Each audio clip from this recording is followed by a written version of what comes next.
Hi guys, this is Hirosaki. This story is all about what if Naruto was in Teen Titans. Naruto runs from Konoha as he tried to escape a past he wishes to forget. When he uses everything he has, he gets sent through space and time, and finds himself in Jump City. How will the Titans handle him? Can Naruto finally move on in life? Welcome aboard! Chapter 5, A Day in Jump City. Jinx was wandering around like crazy in the base. It was only a few hours ago when her father figure started fighting a girl with strength to match Starfire, and then Naruto going in to kick her ass, but she was still worried with what Naruto told her. Get back to HQ, I'll be there when I'm done, and it was already 2 in the morning. The cold voice, even given the metallic enhancement of the mask, was something to worry about. He has never been so cold before, and that was what worried her. Gizmo thought it good to try and relax her. Calm down. Knowing Naruto, he saved the cop, beat the shit out of the girl, and is losing the Titans and getting back here. Jinx stomped on the ground, huffing loudly. I know he is okay, and Marley is fine, but the girl just screams familiar to him. He was cold, and it was like the Grim Reaper was about to take souls. That pink-haired girl with the strength of Starfire is just someone I am worried Naruto knows to a great degree. Gizmo blinked and remembered Naruto talking one time, carelessly giving a secret. To think, Sakura would do that to me so many times. I wonder why I ever loved that pink-haired slut, using that super strength to try and kill me for trying to make her happy. Gizmo sighed and begged that Naruto wouldn't kill him. Super strength, pink hair? Sounds like Naruto's ex. Mammoth and Jinx whipped to him and looked shocked. Gizmo sighed heavily. I overheard him talking when he wasn't fully thinking. He said something about a pink-haired slut named Sakura. Apparently, she cheated on him with 2 other boys, multiple times, and was beaten to an inch of his life daily from her. Jinx blinked before thinking, and realizing no wonder he never made a pass towards her. You mean to tell me this violent slut that looks like my fucking twin is his ex? God, no wonder the passes I made were unseen. Gizmo nodded and Mammoth frowned.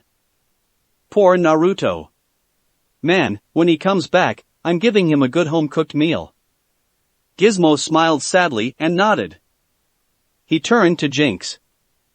Listen, it may be true he was wary of you because of that, and hesitant to trust his heart after not only her, but 2 other girls cheating on him with other boys. I am wearing him down to try with someone, and you are the closest he has as a girl and friend. Trying to play matchmaker? Naruto appeared from the shadows behind Gizmo and gave the little midget a noogie. Who gave you permission to give that info to others so freely?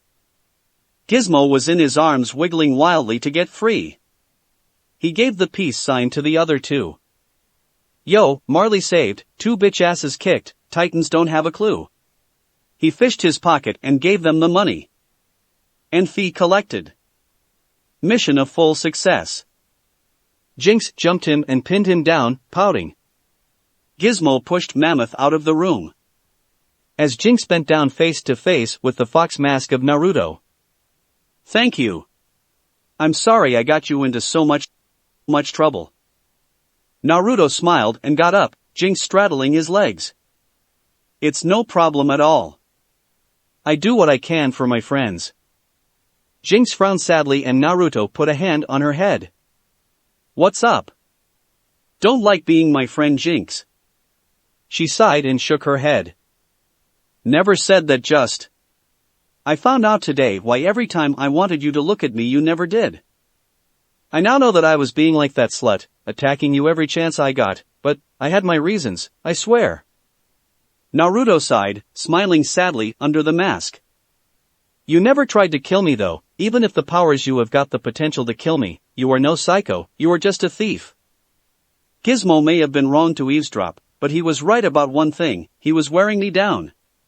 Listen, what reason could you have to attack me like that, and I will think about taking you out somewhere. Jinx looked a little nervous to say, her history was less than pleasant after all, but if it meant good things to come, she would at least give a little about herself. Jinx sighed. When I found out about my powers, and got a hold of them, I was still young, and destruction was my plaything, but soon I realized it hurt others, even those I cared about, so I tried to keep myself under control. Naruto was getting a good hint suddenly why she attacked, but he didn't know for sure. She continued. I kept myself under control by keeping my powers from even starting up, and found a buildup only caused it to keep frying everything.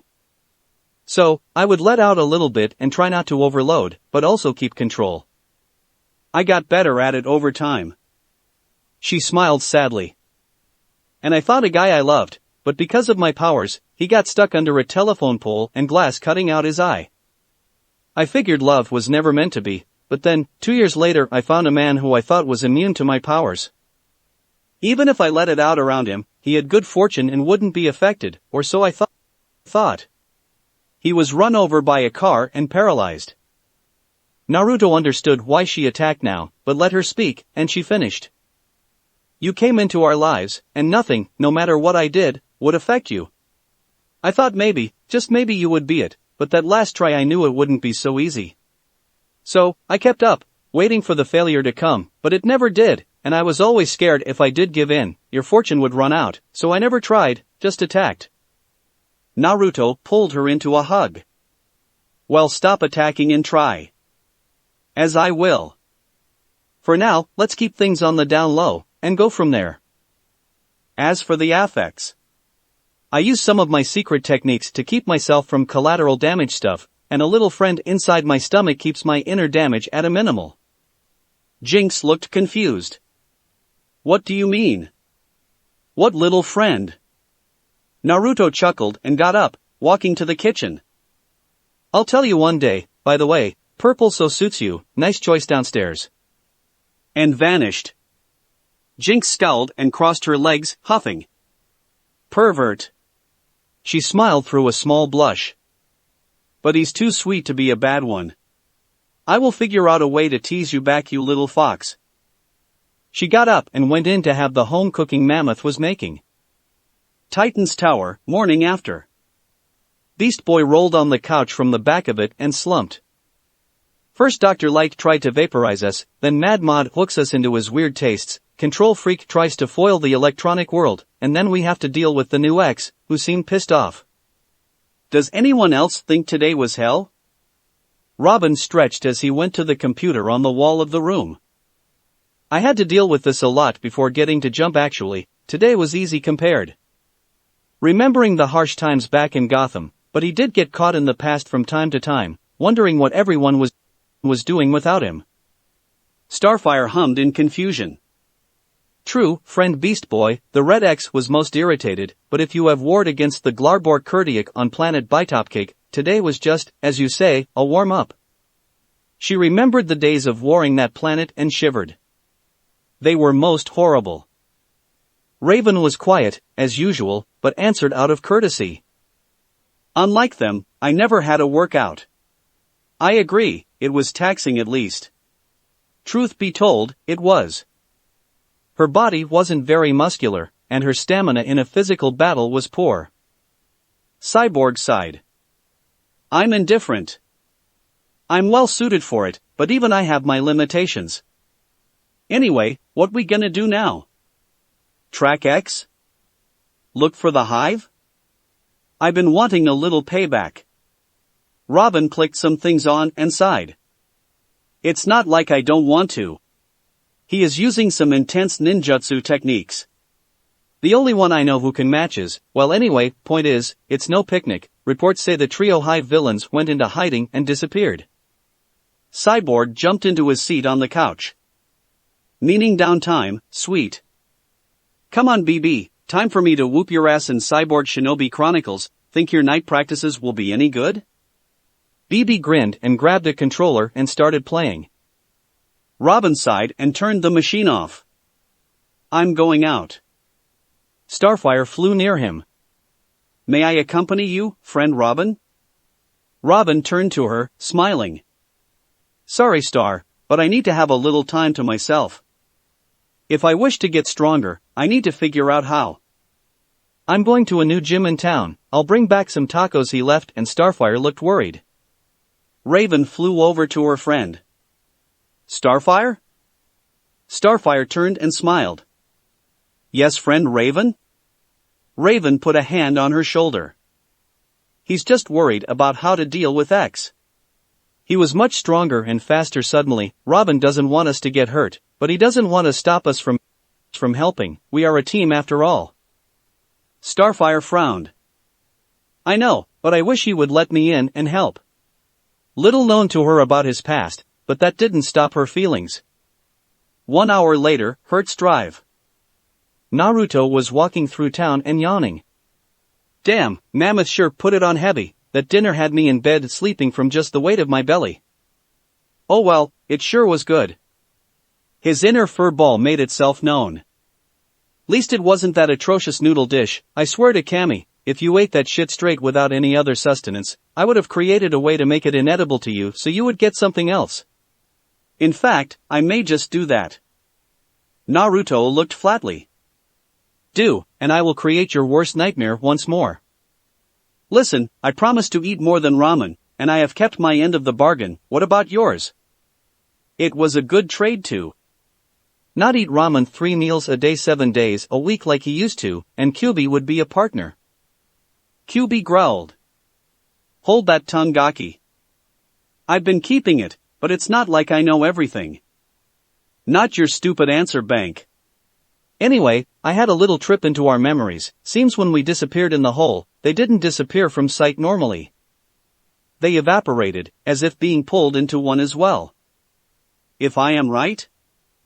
Not only are the slut and duck-ass head here, but everyone we fought in the border. Meaning the other sluts, the blinding homo, the emo of fate, his cousin, and the copycat.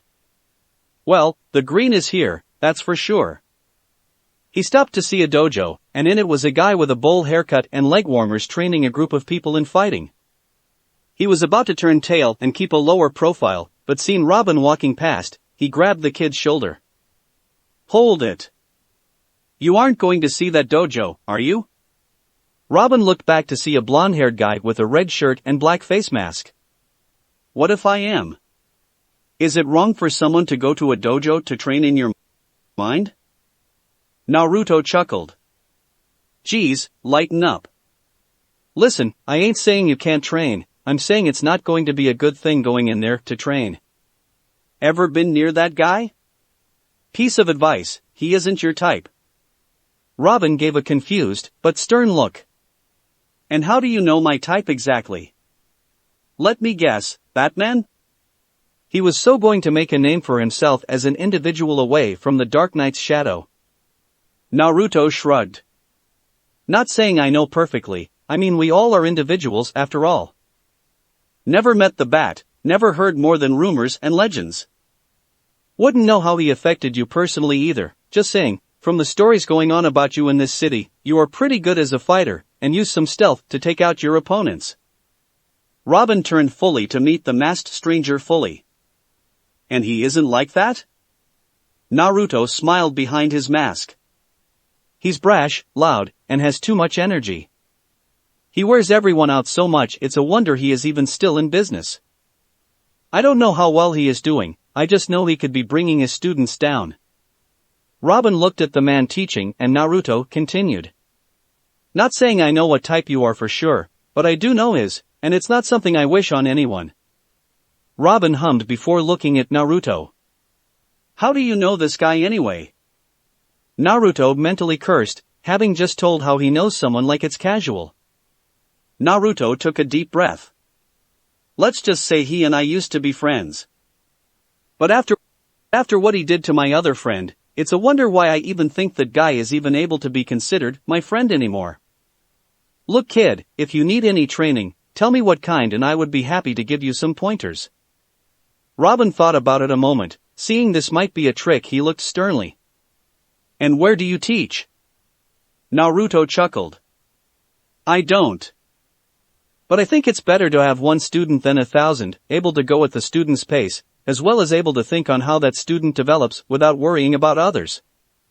Sounds fun actually. Robin nodded and sighed. How about ninjutsu? Naruto knew 2 types. His world's powers and this world's stealth skills. His world's ninjutsu was not known here, so he would give the stealth skills. They are pretty good, some better than others. Black is the normal color of shadows to blend in and the usual way, but why settle for the usual styles? New colors can bring out blending if used right. Robin nodded. Okay. So, where to? So, I can see what you got. In truth, if he found a teacher able to help him, he might be able to follow X in some way, and how close he was to X he would never know. Naruto grinned. Practical training needs real-world results. See this? Naruto pulled out a yellow cloth. Starting an hour from now, I will have found a place to hide this. When that hour is up, you are to use any skills you see fit to find it. The faster you find it, the faster I will accept you to start your own hiding. Robin thought about it before nodding. Then I try to find you? Naruto nodded. Naruto went off and Robin looked at the clock and turned seeing the dojo. He decided, hey, why wait an hour on the street? It would be an hour lesson and be over with, not his type, he quits, if it is, he accepts both teachers. 1 hour later. Robin saw the clock tick too and zoomed onto the roof of the building and looked around. Okay, man, he was right, that guy almost killed me with what he expected, still, it was good training. Time to find that cloth. This will be like trying to find a random criminal who murdered 5 people and was hiding out for a week before looking for him. Man, he wasn't hard to find, but this might be. He had to think. How to find a cloth from a stranger he didn't know within the city limits, and someone who knew him slightly. Things would be slightly interesting. He stood and looked to the lighthouse next to the sea. Nope. Too easy, a cloth there has been left many times. Robin hummed as he looked to the tower. With my friends there? No way. He put his hand on his chin. Wait. Think like Bruce and the Riddler. He closed his eyes and thought of a way to track. He grabbed his binoculars and flipped to infrared. He saw the hot day was getting to the city, but some cold spots, and saw a dot of some sort in one and zipped between the buildings to get to it. He landed in an alley and checked around. What did he say? Colors can blend? HM. He found no yellow or trace of a yellow tent, and went off to a higher spot, finding small heat spots in cold areas and for 10 minutes looking through 3 before thinking hard. Okay. I'm thinking like a detective, not like a ninja. To hide something, you must constantly be on the move, to constantly keep your opponent off your trail at all costs, and if the information needs away from your hands, find a hiding spot so ridiculous no one would ever check. Yellow. Taxis.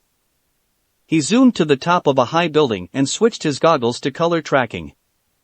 He found a lot of yellow cars, but only a few that had any design similarities driving around, and one that was parked and not moving at all for 5 minutes. Robin grappled to the car and saw it was indeed a taxi, and checked for cloth, finding it hiding behind the license plate. Got you. Where's that guy though? Well done, 20 minutes? I expected an hour. Robin turned to see him waving. So, find anything about yourself? Robin looked confused and Naruto walked up to him. When someone tries to find themselves, they have a look about them. I've seen it many times. The guy in the dojo wanted to be acknowledged for his skills with fighting, a friend who was usually with him wanted to find a way to break the cycle of his family tree's curse, another friend who I thought a brother wanted to restore his family's honor even if it meant killing his brother. What are you looking for? Robin looked down and then smiled. To help others in any and every way possible, so maybe they won't have to suffer like some people I know did. To be strong enough to take down any lunatic who think they are above others, to defeat them, without killing anyone, and save others. Naruto smiled and chuckled. Good answer. Tomorrow, same time, you hide in the city, and I shall look for you. I give you my word I will stay wherever you want me to till the hour is up. And no cheating and using your tower. Robin put a hand up. By the dojo, and I give you mine, I will not hide where you cannot go. Naruto took his hand and they shook before Naruto started walking off. By the way, try not to think too much of the bat. It is not who others think you are, but who you think you are. I heard the bat and you were great together. I may not know why you split, but I do know this, father figures, they may not be perfect, but it is better to have someone you feel is family, than to throw away that family for any reason that does not concern your heart. Robin was about to say something, when Naruto vanished in a poof of smoke. Robin looked around and zoomed back up a building to look, and found nobody, and smiled.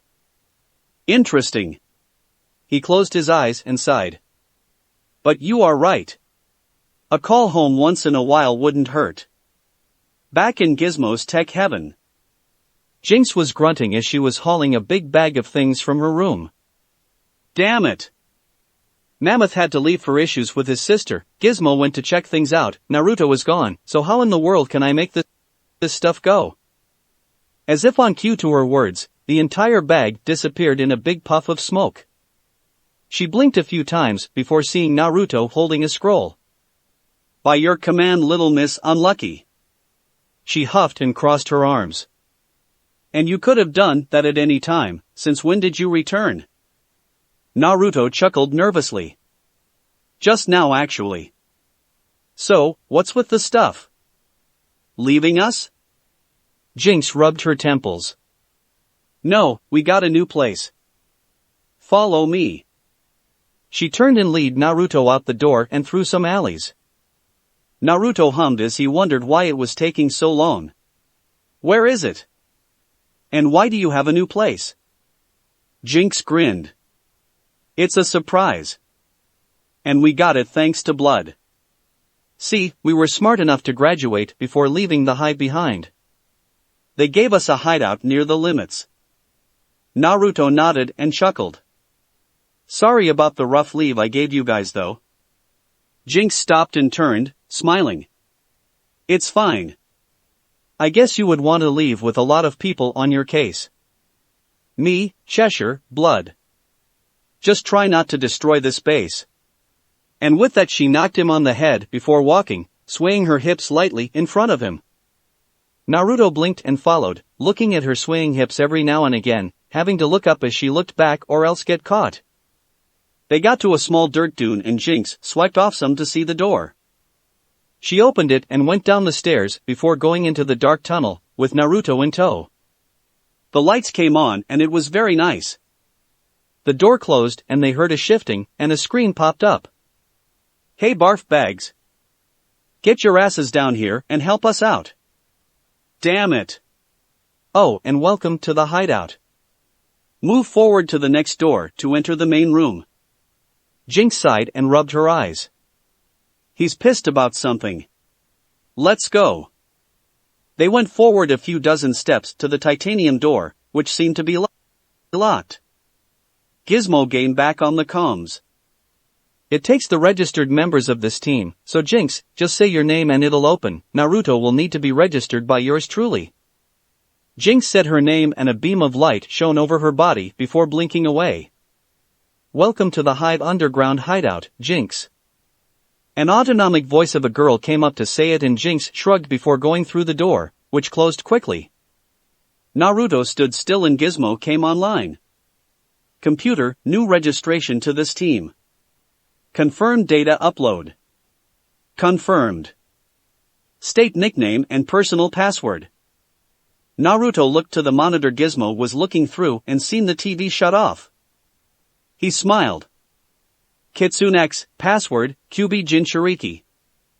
A station dropped around him, 2 bars of some sort, and started spinning around him with lights encasing him. He stood unwavering as it took his information. The spinning station stopped and rose up again before the door opened. Welcome to the Hive Underground Hideout, KitsuneX. Naruto came in to see a sight, and beside Jinx who had slapped her forehead. And for good reason. Cheshire was currently trying to take a chunk out of Private Hive, and Kid WYKKYD was eating the last of their cookies with Gizmo flying around trying to fix the wiring of the place. Naruto chuckled. Home sweet home?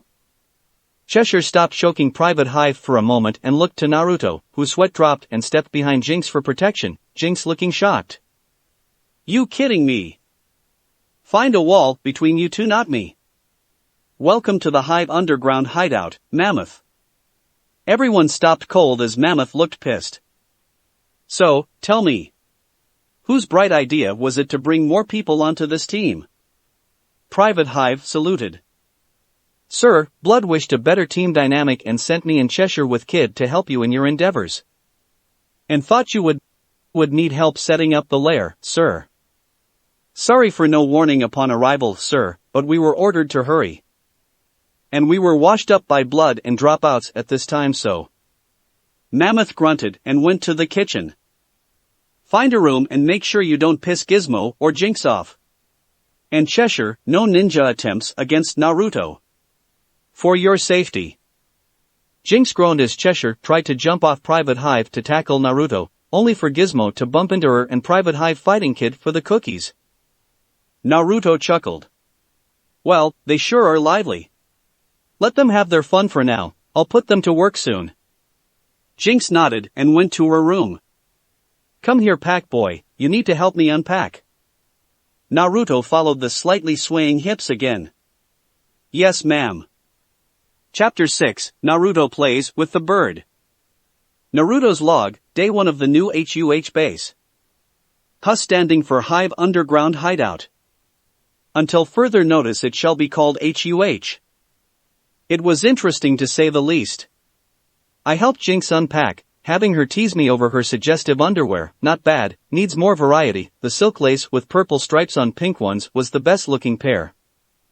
I returned to the main area to find Private Knucklehead trying to command Kid into giving him the last of the can of jelly beans. What children? Now, if it were ramen, I'd have won hands down to get it. Gizmo was working all day and night fixing the wiring, and Mammoth was helping place the heavy walls and reinforce our defensive structures. Cheshire has been eyeballing me all day, and I've been using a shadow clone to toy with her in order for her to stay away. As for me? Well, let's just say I'm enjoying a relaxing evening in my room as 100 clones go make sure that the perimeter is secure, period. Not even my father could enter this place when I'm finished, even if he had the ability to create billions of clones, or had billions of his special kunai. Hell, Haydn would be unable to penetrate this place. He would be Ash, and still cursing me out, but still Ash and most likely unable to do a thing till we wash him out of the vents. All in all? A good day. Now, what should I put to dash Naruto? Get your ass in here to eat breakfast, you blonde dickhead. Ah, good old Gizmo, such colorful language as always, I love it. Coming. Naruto got up and walked in the main room to see everyone settling down in front of the TV, where Mammoth was trying to beat Gizmo in a video game. He saw a stack of Donald M. brand fast food.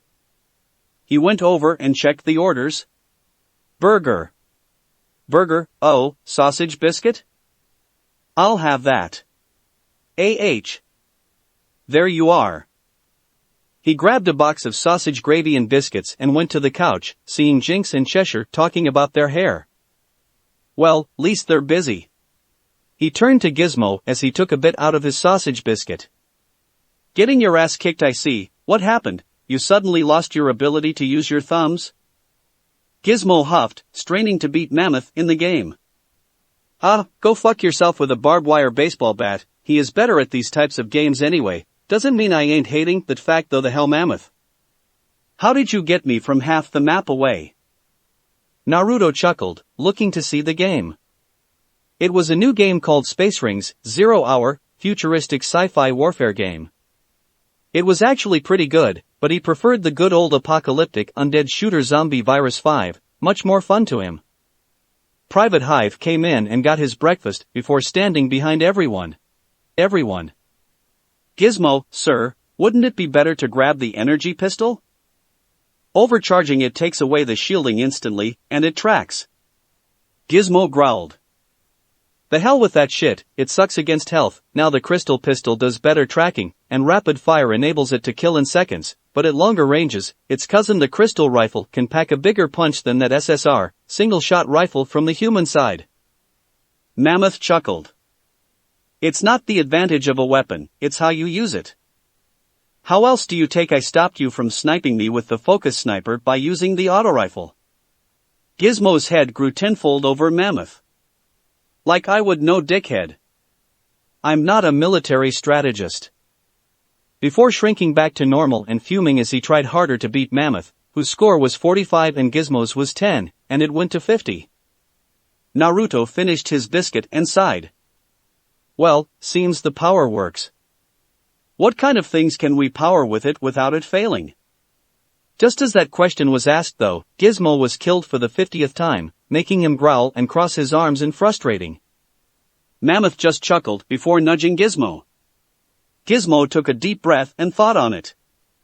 Well, we got enough power to not only power the usual applications for this team, that includes my overuse of gadgets by the way, but that only takes about a fifth of the total power. So, anything you want? Jinx doesn't get anything electric, Hyde is good with the usual military gear fetish, Cheshire is more old-time style with a bit of electric workings, I can do anything you want. Naruto nodded, grinning ear to ear. Well, good. Could you make a big as hell hologram room? Something to help us train our skills? With your tech smarts, and my imagination, this team can have some pretty fun and challenging stuff. Gizmo took a thinking pose, then grinned. Oh, this is gonna be fun. Anything else, Naruto? Naruto thought a bit, but Jinx got in the conversation, smiling. Yeah, maybe a sauna room. Complete with tanning booths and big pools. Naruto chuckled, nodding. Training room, relaxation room. So yeah, for now, the simple things are best. I gotta get going though, so keep things safe. I'll return when I feel like it. Hold on, everyone said at once. Naruto stood still, confused. Jinx stood, blushing. Well, we thought about it. And we need a leader for this team. Someone who knows what it is to be a thief, someone that can beat us all in a fight, someone who we know we can trust. We thought of you. Naruto looked a little stunned at first, then it grew into surprise. He was being requested to lead this team of thieves? Really? He never lead anything. What was leading going to do that his life normally didn't? But, being a good friend, and still being that kind guy which he hated, he sighed, smiling. I accept. See you guys soon. Don't wreck the place. And with that, he left for his deeds. With the Konoha idiots. Kakashi sighed heavily as Ino was hovering over an injured Sakura and Sasuke. She groaned. They're fine, at least they're outside wounds. If I were to tell you based on sight alone, I'd say they were perfectly fine and just need to rest a few hours. Kakashi got the hint, humming as he got closer. And on a true blue medical diagnostic? Ino looked sternly. Seems to me on a medical diagnostic, Sakura has her chakras sealed internally, the hell that happened I do not know, I mean she carried Sasuke here, and Sasuke has a slightly malfunctioning lung. Kakashi groaned deeply, rubbing his visible eye. Alright. So how did all this happen? Ino sighed, letting her jutsu go. I can't say for sure, truth be told it was either Naruto, or a supremely good ninja of this world. Sakura's chakra is sealed up, cancelled, or something, I mean it's disrupted all to hell, what does that? Sasuke is a different story, it was as if invisible needles had punctured the internal cells of the lung, making it harder to breathe. Kakashi had to bring up a thought. Alright, let me get this straight, someone either knows our chakra foundations enough to have Sakura's go haywire, and also somehow do the internal damage to Sasuke that only our medical ninjutsu will cure. Either someone, some people, or Naruto did this. Ino slumped, she didn't want to say this to anyone, but she knew the way Naruto thought in battle, she knew the way he saw things, and she knew his true strength. She only thought her next words, not speaking. Naruto must have, he is the only one who has this kind of knowledge of our chakra systems, the coils are all critically tangled, and Sasuke's punctured cells are highly accurate, went straight for the membrane, killing them. Naruto did this to Sasuke for him to suffer, and he sealed off Sakura's chakra for the time being, knowing she would try to save Sasuke the second she got him here, but he knows me not. He either forgot I was a medical ninja as well, or he wanted to prove how he isn't like Sasuke, showing me how wrong I was. Hinata went to Niji as she got ready for school. Sleep well, and remember to have good dreams. See you soon. She hugged him before going to leave. Kakashi, make sure not to read perverted books in the open, it might be bad for your health. And right as she hit the door, she turned and smiled, a very sigh-like smile.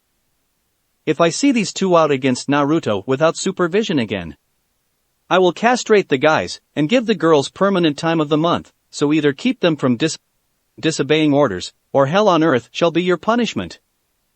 And with that she left in a cheery attitude and humming to school. Kakashi shivered and turned pale, as Ino was currently sweating. They both said the same thing. Let's not heal them. And with that, went about their day, ignoring the two fallen comrades.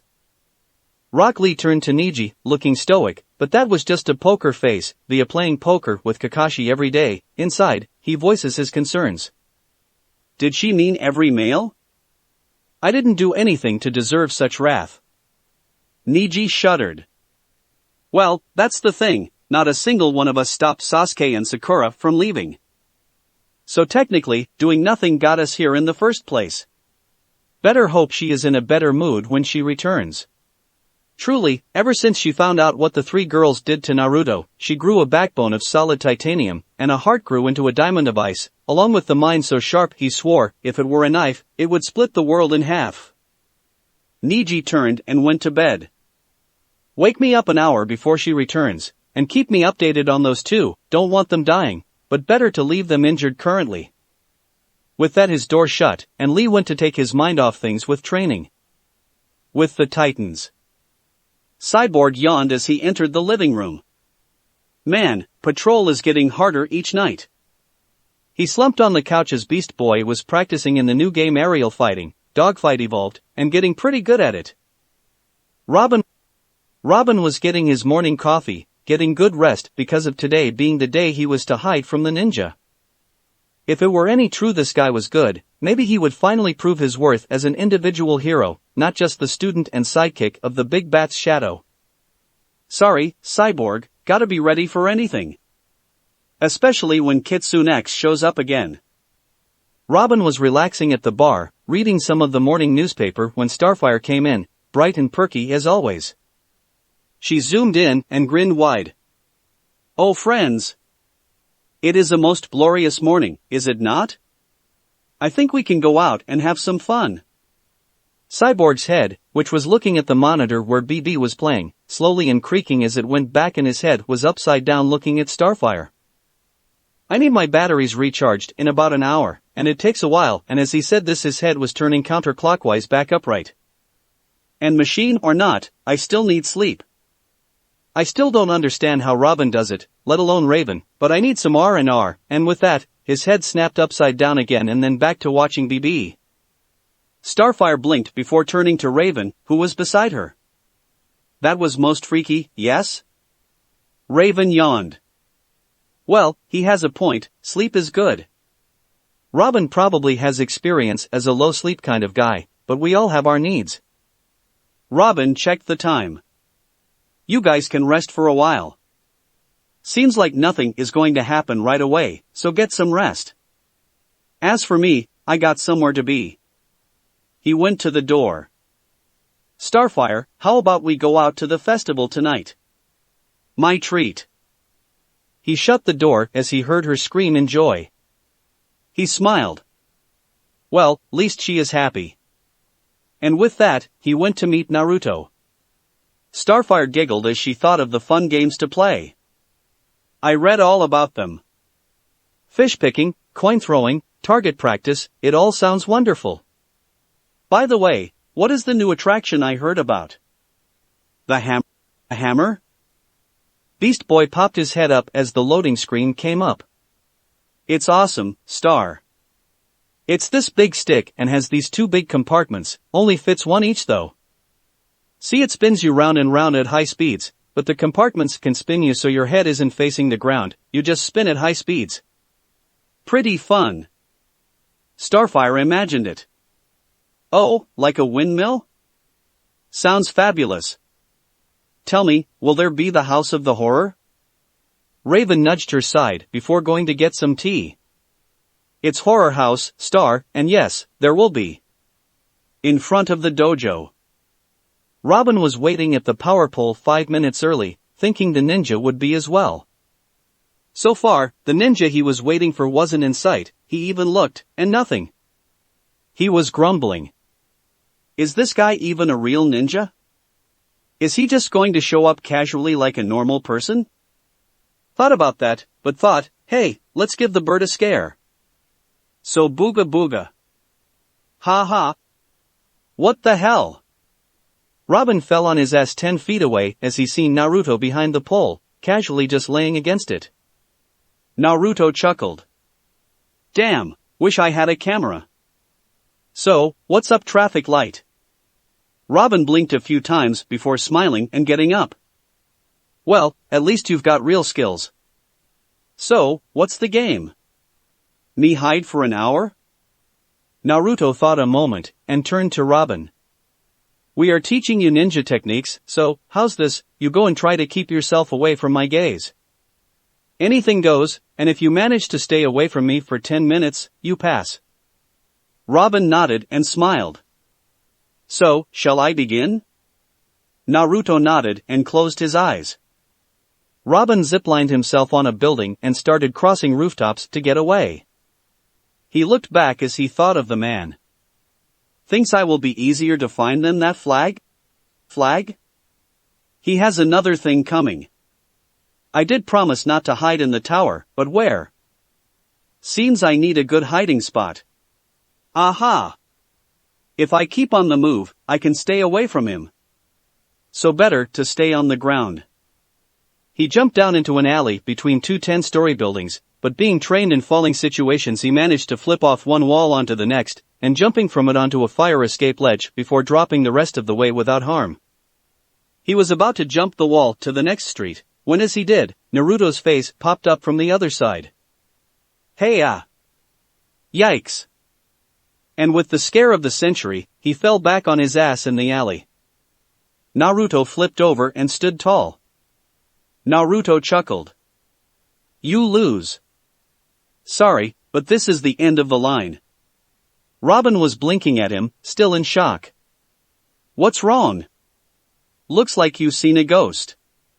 Robin shook his head, standing straight. Hey! What the hell? How did you manage to find me and follow me like that? It's only been 10 minutes. Naruto chuckled. Oh that? Easy. I placed a tacker on you. Robin fell on his face anime style before getting up and looking everywhere. He seen a small device on his cape and grabbed it. Naruto chuckled. You forget, we are training you in ninja techniques, and ninja do not play fair. Robin growled. So why bother trying to train me? Seems you can just cheat, while I am more honorable. Naruto smiled behind his mask. True, but you forget something. You are trying to be an honorable hero, I can understand that, but so is Batman and Superman.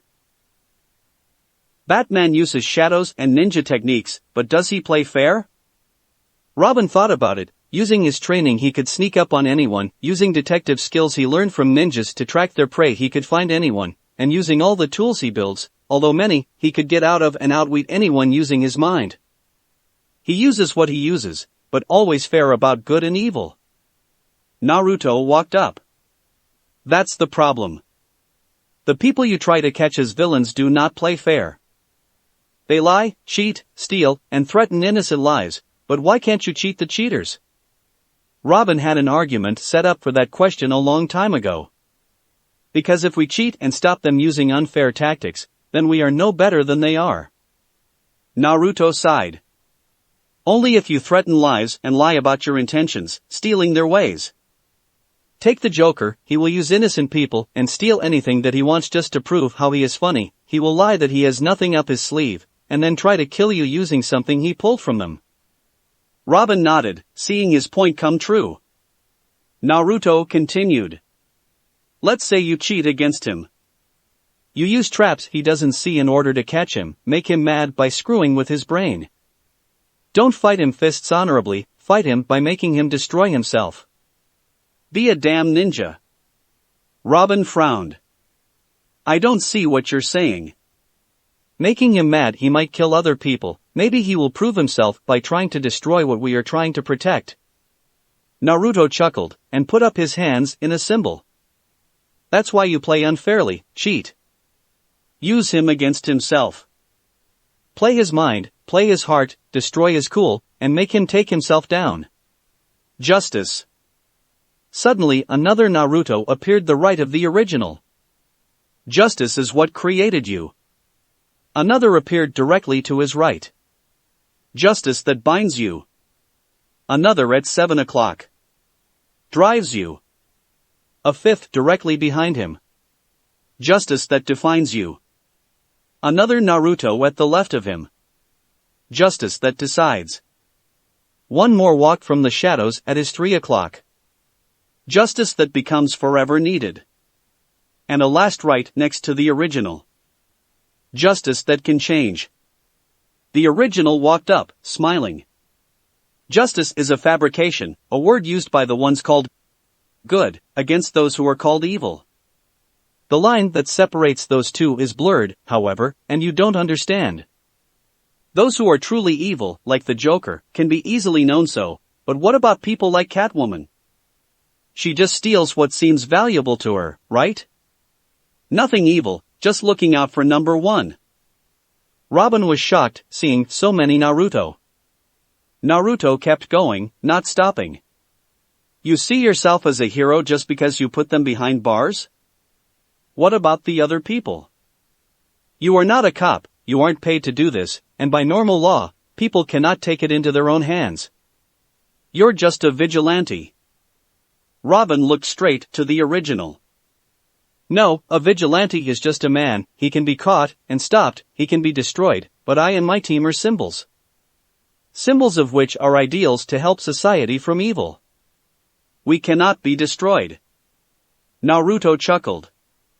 Good answer, but you are missing the point. He flipped through some hand seals and instantly his body was covered in flames. Ninja are symbols and ideals too. We use tactics to do what we believe in to stop our enemy, whether it be killing them or arresting them. Tricks, lies, cheating the enemy out of their precious values in order to keep the peace, to help the world with whatever we desire to do in order to bring about our own justice, whatever it may be. Naruto put his hands down, the flames dying. Then all the copies suddenly vanished into smoke. If you cheat and trick the villains in order to win, then you are not them, you are using your own brand of justice. You are stopping them using the methods of the shadows, so they may stop bringing injustice to the world. Robin looked to Naruto and smiled. You've convinced me. I will do better next time. Maybe I can be a ninja that will bring justice. He walked to Naruto, hand stretched. Thank you. Naruto took the hand, shaking it. My pleasure. Here, take this, as a result of your training. He pulled out a kunai, but not just a kunai, the tri-pronged Eurasian kunai. Robin saw it and growled, backing away. No way, you're KitsuneX. Naruto chuckled inwardly. Duh, this long to figure me out? My acting must be way good, but, to keep you off my trail, better trick you. Naruto looked surprised and confused. Who the hell is KitsuneX? Sounds like a Japanese-based alias. Robin looked confused. KitsuneX has the same kunai, he gave me one after I stole his belt. Naruto took a thoughtful pose before suddenly chuckling, and then bursting out laughing. Oh God! You stole his belt. That's rich. Ha ha ha. Robin was confused as hell. Naruto sighed, regaining his breath. Sorry, I'm not your guy. See, I'm that guy's longtime buddy. Me and him go way back, but since he decided to be a thief, and I can't blame the guy, I thought I'd just roam and be away from his activities. Robin sighed. You know him, huh? tell me, do you know everything about him? I need some information. I want to try and beat him and bring him in for all the trouble he has caused. Naruto thought about this for a few minutes. Okay, go and tell him everything about me, probably make him figure ways around my style and make him a more challenging rival. Or lead him off with false intel, making him seem like a dumbass when fighting me, good for a laugh, or say no and make the kid shadow me, who knows, maybe it will be for the best. Naruto smiled, nodding. Sure, but be careful what you wish for. You might be in for a bit of a long haul. Robin nodded and gestured him to follow. Naruto did, all the way to the tower. XXX back at the tower XXX. Robin came in as Beast Boy and Cyborg were having a food fight, with tofu and meat. Starfire was currently trying to stop them with her unusual words, and Raven was in a corner meditating. He looked to Naruto. Sorry, usually they're still trying to figure out lunch without the fight, guess they started early. Naruto shrugged and Robin walked forward. Robin took a deep breath before shouting. We have a guest, so stop it, guys. And in a second, the food stopped mid-air, standing still. Naruto's sweat dropped. When he said stop, he didn't mean literally, but damn was that literal. The food suddenly came back to them without dropping and they put it away. As they did, Starfire came up. Oh, hello guest. Tell me, why are you visiting our food of fighting today? Naruto's sweat dropped again. She's a tough warrior, but this is new, how come she is so confused with words? I'm not. I'm invited by Robin to explain something. Cyborg came up, smiling. Well, it's nice to have a guest once in a while. So, what's the deal, Robin? He and Naruto followed Robin as he went to the computer. Something up, man? Suddenly a picture of KitsuneX was shown on the screen, and a little list. He's an old friend of whoever is behind that mask. So, I thought I'd get him to give us some info. Beast Boy looked at Naruto and grinned. So, what's he like? Where you find him, Rob? Robin smiled. Yesterday and today, he's been training me in ninja techniques. He's pretty good. Naruto grinned and put a hand to BB's ear, before pulling back. Hey, listen up, stop blocking your ears with a quarter. In his hand was a quarter, but he closed his other hand around it, then taking it off and a bird appeared. Sorry, guess it was your brain. BB pouted as the bird flown to his shoulder. Naruto looked behind him. Hey, think his brain can be any slower? Well, you can't be serious, that ain't a bird. The bird was grabbed by two hands from behind him, and he turned to see Naruto behind him, and then he opened his hands to show a turtle. You're so slow, Beast Boy, how else did you not see I'm not in front of you? Beast Boy looked behind him again and seen that Naruto wasn't in his original spot anymore. He grinned. Awesome. That was so cool, man.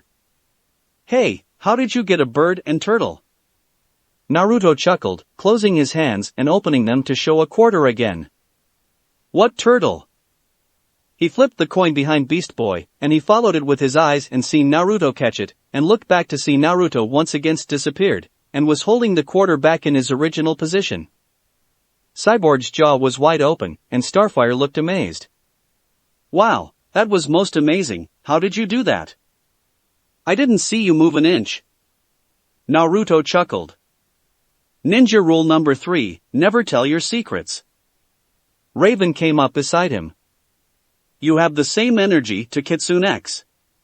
Naruto's sweat dropped and smiled. Really? Guess that's because me and him aren't from this world. Everyone looked at him, and he chuckled nervously. Starfire giggled. You are an alien from another world as I am, correct? Naruto shook his head. Nope, see, I'm a being from another dimension altogether. Me and my friend both are, and so are a few others. Raven took interest. So, what kind of dimension is this place? Naruto nodded. It's a dimension of ninjas, using chakra to frightening degrees.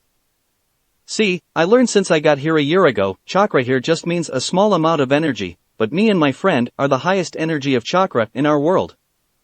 Kind of like running a water supply. Whilst here you only have a glass of water to bring out, me and my friend have a supply as big as an ocean, each. We were wanted for it to be used as weapons, and ran from our home, but because of some energy overload, our dimension teleported us, and those following us, here. Raven nodded. Portals open for many reasons, guess this was to place you in one that can hold your energies. I accept it. She went off to meditate again. Robin pulled up 2 more pictures. One of his hive alias, Kitsune, and the other being the one he used first getting here. Robin sighed. These are his other aliases. Naruto decided to help the whole misinformation of who he was alone. Wrong. One is, the other isn't. Robin looked confused. You're telling me you know his aliases? And what do you mean one isn't, how are you sure? Naruto grinned. Because, one of them is me. The orange mask. By the way, nice going on catching me, for a few seconds. Robin slumped, and Beast Boy chuckled nervously. Sorry dude, I was tired, so many patrols. Naruto chuckled a little. It's okay. All is forgiven. Anyway, Kitsune, his former ANBU mask. Nostalgic. What do you want to know? Robin got the information pad up. Everything. Abelites, history, personality. Naruto hummed. Well, his history is, he is an orphan. He was actually the village idiot. Truth be told, he wasn't, but everyone hated him.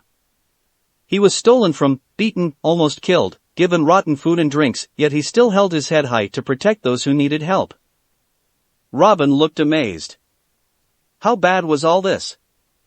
Couldn't be all bad if he protected those who hurt him. Naruto looked darkened. Oh, it was bad. It was hell on earth. His body was cut and stabbed so many times, he was burned and pounded with bruises with broken bones for years, poisoned millions of times, and yet he continues to try to protect the very village he called home. I was his only friend, and for that, I was an outcast. Robin looked horrified, so did everyone else. Naruto sighed heavily. His heritage of being the very son of their greatest hero, denied, even if over time people started to stop hating, and start respecting him as a person, the girls who said loved him cheated on him, with his best friends, and just tore him down, he broke down, and so, he swore never to go for justice or heroism ever again. He won't, however, be an evil entity. So much done to him by evil people, he swears never to be so. Robin looked a little down. Wow. Never thought he would be so hardened. Always thought he was just playing around. Naruto shook his head. He plays around a lot because of it. His childhood taken, he was forced to grow up to be a better person, so now that he can, I bet he is playing around to finally relax. His personality is separate, from hardened warrior, a lazy bum, a playful guy, to angry demon. It's how he is. Robin sighed. He still is a criminal, thief only or not. So, what are his abilities? Naruto smiled. Oh, you don't want to know. Don't shit yourself. The multiple of me you've seen? He can do that too, they're solid too, able to harm you and everything. He has complete control over wind and lightning. And lesser control of fire. If he wanted, he could burn this city to the ground, or he could shock the entire world or create a worldwide hurricane. But that ain't all. Robin put it down, looking in shock. Naruto continued. He has 2 eyes, each a special power in its own. In one eye, he was the Rinnegan, or transmigration eye. Able to do many things. His favorite is the heavenly techniques, push and pull. Push does just that, pushes away anything coming at him. Pull, doing just that, pulling anything to him. Also, able to pull souls from people, and revive people from death. Robin turned with wild eyes. You are kidding me, he has control over life and death. Naruto grinned. And more. His other eye is called the Sharingan, or copy wheel eye. It can copy and put into action anything it sees. But it has two stages, normal, which can do what I said, or the second, which has multiple abilities. Creating a black fire, able to burn anything and can never be put out. Put you in an illusion so powerful, it can trap you in your own mind for days or weeks, torturing you, but in the real world, only a second passes. And much more. Robin paled. This guy is seriously dangerous. Naruto chuckled in his mind. No idea, bird brain, none. I got all that and triple more in my arsenal. Let's see you kick my ass now. Naruto finished with his last statement. His stamina is freakishly huge, as is mine. He can keep throwing this shit at you for weeks without tiring. Heck, that kunai? He uses it to teleport. It can make you teleport anywhere it is. Serious, throw it somewhere, and whenever you want to, teleport to it, like a snap. Only me and him can do it though. Robin put it all in and sat there. Naruto turned. Be careful, and try not to piss him off. See you guys another day maybe. I may give you this info, but I will never help fight him, he beats my ass. And with that, he teleported away. Raven looked to Robin. He's good, training under him is a good idea. So what's on your agenda, Robin? Robin got up, walking away after saving the information. I'm heading to train my combat skills. See you guys tonight for the festival. Back at the HUH base. Naruto. The door opened and he came in to see Jinx and Kid fighting. He sighed. Seriously, this is getting nowhere fast. He grabbed them both by their collars. Stop it. Now tell me, why are you two even fighting? We are a team now. Kid just stared at him, and Jinx growled. He won't give me any clue to where Cheshire went today. I mean seriously, she says she has business with a cat, and here I am trying to figure out what she means. What cat? Gizmo came on the monitor, looking stale. She just sent me a message. Seems Gotham has been treating her nice, if being held captive by poison ivy is anything nice to think about. Naruto twitched, he sighed. Fine. Now you know Jinx, so stop fighting. As for me, time to meet the Dark Knight, and get Cheshire back in one piece. See you in a few. He dropped them and vanished without any indication of him being there in the first place. Jinx looked to Gizmo. Did he leave his X suit here? Gizmo scoffed. You know him better than that, he is always prepared. I saw him seal it in his scrolls. Now leave me alone, I'm building this room, mammoth not there. I have.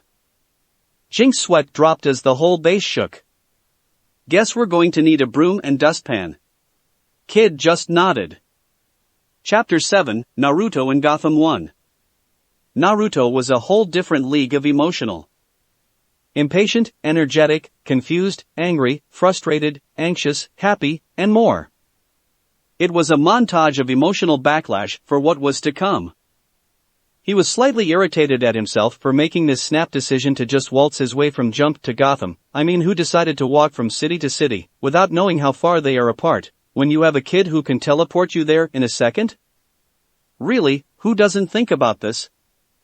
QB was laughing a storm.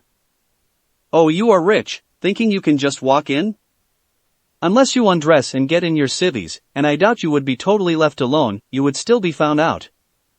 A new addition the day KitsuneX is found in Gotham, huh? Sounds like the bat would tear you a new one. Naruto grinned under his mask, looking over the darkened city. It was getting late.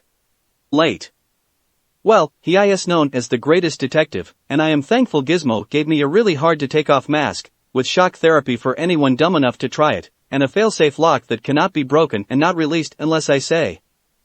So, stay KitsuneX. Hopefully I get what I can and get Cheshire before trouble finds me. He threw a kunai into the air, one of his special ones, and seen it arch into the city. He hoped that when it stopped, he would be able to claim it and be in a good spot. He trusted his luck with the throw. He felt it stop and grinned, seeing it landed in range, which was good, and teleported himself. He found himself in between a fight between a gang and some thugs. It looked nasty. One guy scoffed. "What, another bat sidekick? What you supposed to be, the rat wonder?" Naruto sighed. "You know, I understand my all black and my mask may be seemingly a rat of sorts, but now. My name is KitsuneX, and am not a damn Batman knockoff. Tell you what, give me some information and you can go about your day." Another guy was laughing, coming up with a bat. "Well, I tell you what. I know Batman, he had me strung by my leg from the clock tower, you ain't getting squat from me." He roared and swung hard. Naruto twisted and caught the bat. Naruto narrowed his eyes. Wrong answer. He fired a hard kick and knocked the guy into the fence behind him. Who wants to talk? Did not get the right reaction, but then again, who would get it with that kind of action? All of them sped at him. He sighed, seeing their skill, speed, and everything lacking. He caught one guy with a right hook to the gut, jumping back and slamming a kick into another, but twisted on his hand and made two more coming at him hit into two others, dividing the numbers easy. There were four more, one with a chain hooking on his arm. Naruto grinned as the two bats and a pipe came at him. Wrong move. He pulled hard, and pulled to the side, having all the tools hit the chain. He pulled even harder, making the chain guy ram into the three, but then threw the chain guy into a fence. He sighed, going to the first guy he knocked out, who was waking. He picked him up. You say the bat uses intimidating means? Let's see you not talk when I use my own. He lifted the guy up, flying into the air and high into it, nearing over all Gotham at this point. The guy was panicking. Naruto grinned wide. Listen up. Seeing as Gotham is new to me, and I am new to town, that is, I do not know the ropes. So, you will tell me all the latest info you got for me, and if I like your answers, I will let you live and even put you safely back on the ground. The guy nodded. Alright, this is new, Batman could never get this high, and there's nothing for me to get a hold of. Naruto nodded. Good boy. Now, since I am new in Gotham, here is question 1. Who is Poison Ivy, and what is she so famous for that I need to keep in mind? The thug grunted, huffing, hyperventilating as the wind picked up around them. She's a real big player, formerly a greenhouse scientist, but somehow turned green and grew the ability to grow hybrid plants and shit. She just usually wants to rebuild Gotham into the fucking Amazon, a big-ass jungle. No man made anything. Naruto hummed, wondering what Cheshire was doing with her then. He lifted the thug more. Second question, who is the cat here? The thug grunted more, feeling Naruto slip a little and looking horrified. Alright. I'll tell. Just don't drop me. Naruto clung harder and he felt safer. The only cat I know from Gotham is Catwoman. She's a big-time thief. She isn't no psycho like our normal rogue villains, but she's still a criminal breaking the law. Naruto nodded, humming. Alright. So, she just a thief, dressed like a cat? The thug nodded. She dressed black and has a whip as a weapon, is very agile, very fast and acrobatic. Mostly into cat things and cat art and jewels, anything feline. Naruto nodded, raising them higher. Last questions. Better make it worth my while, or you are gonna drop. The thug was barely able to breathe as he was horrified, the wind picking up harder. Does Ivy and the cat work together?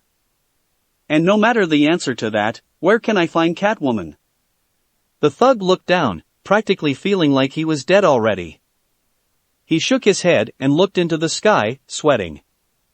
Well no, Catwoman usually works alone, mostly goes for muscle or anything that interests her into a partnership, otherwise she just a rogue. He gulped, thinking hard, closing his eyes. The cat is very stealthy though, a grand thief. No one knows where she is until she decided to pay them a visit. I swear. Naruto let his fingers start to slip, clicking his tongue. Ah, sorry, that was a wrong answer. Not worth shit. But, good news for you, I am a very generous man. Tell me where Ivy is. And if you give me good information, I will keep my original promise and let you live and deliver you safely to the pavement. The thug nodded, smiling in relief. Well, Ivy usually hangs out in some old warehouse in the outskirts, but this time around she grabbed onto a partner, don't know who, but she moved her operation to the south side, in a working natural hot spring, and happens to have a chemical bath next to it. Naruto hummed, looking around at the ground, but grinned. Fine by me. Good night. He slammed his head into the thugs, knocking him out.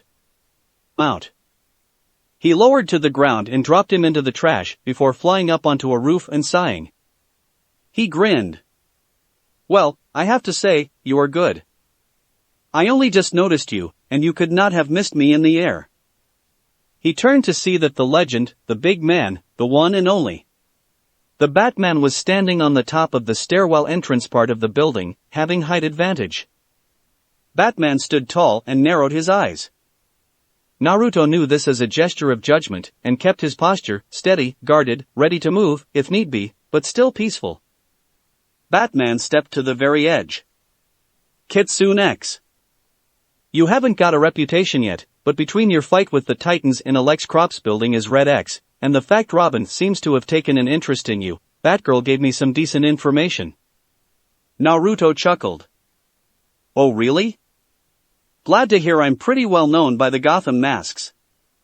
Between you, Robin, Batgirl, Huntress, I'd say you guys are doing well for yourselves. But, whatever Robin left you for, that is a mystery even you cannot fathom, I gander, otherwise he wouldn't hate your shadow. Batman looked hardened, and Naruto could feel the slight emotions being sent at him. He couldn't tell with so little, but didn't care when it vanished. Batman grabbed a batarang and flexed it open. Why would you even be here? There should be no business for someone like you to be in Gotham, and even so, you are still a criminal, so I will take you in. Naruto backed up a step, looking ready. Sadly, you ain't getting nothing from me besides this is a personal visit. Also, you ain't taking me nowhere. I have information in which your tricks will not help you find. Think about it, taking me in would be a bad move. Batman thought it over, stalling his throw, but threw it nonetheless, the batarang flying by Naruto as he ducked. Naruto jumped back, flipping out of the way of Batman's thrusting punch to his shoulder. Naruto stopped, smiling as Batman stalled too. I see. Won't let me go easy, huh? Fine by me. Tell you what though, I will only use physical attacks and anything to supplement them.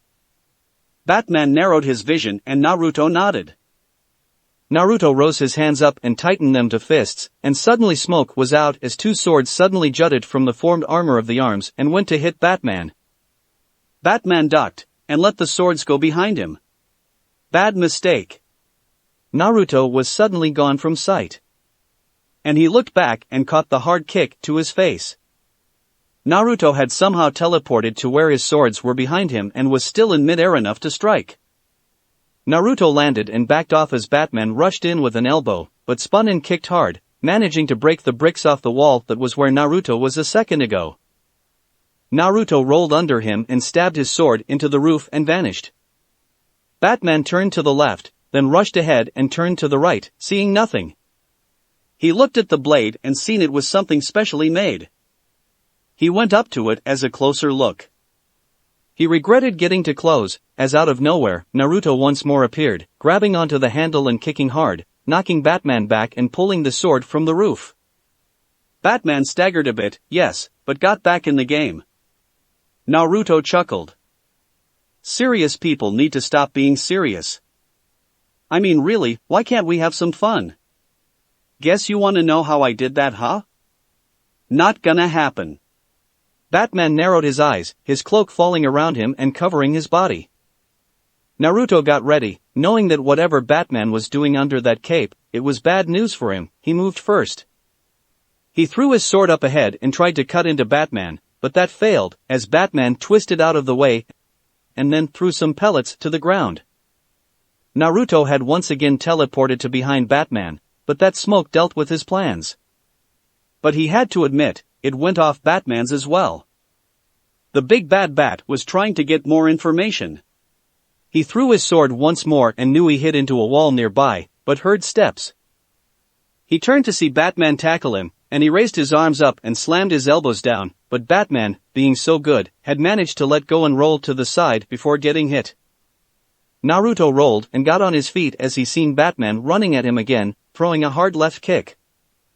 Naruto blocked it, and as he twisted around it, grabbed the blade from his back and slashed down. Batman blocked up, his three-pronged gauntlets catching the blade.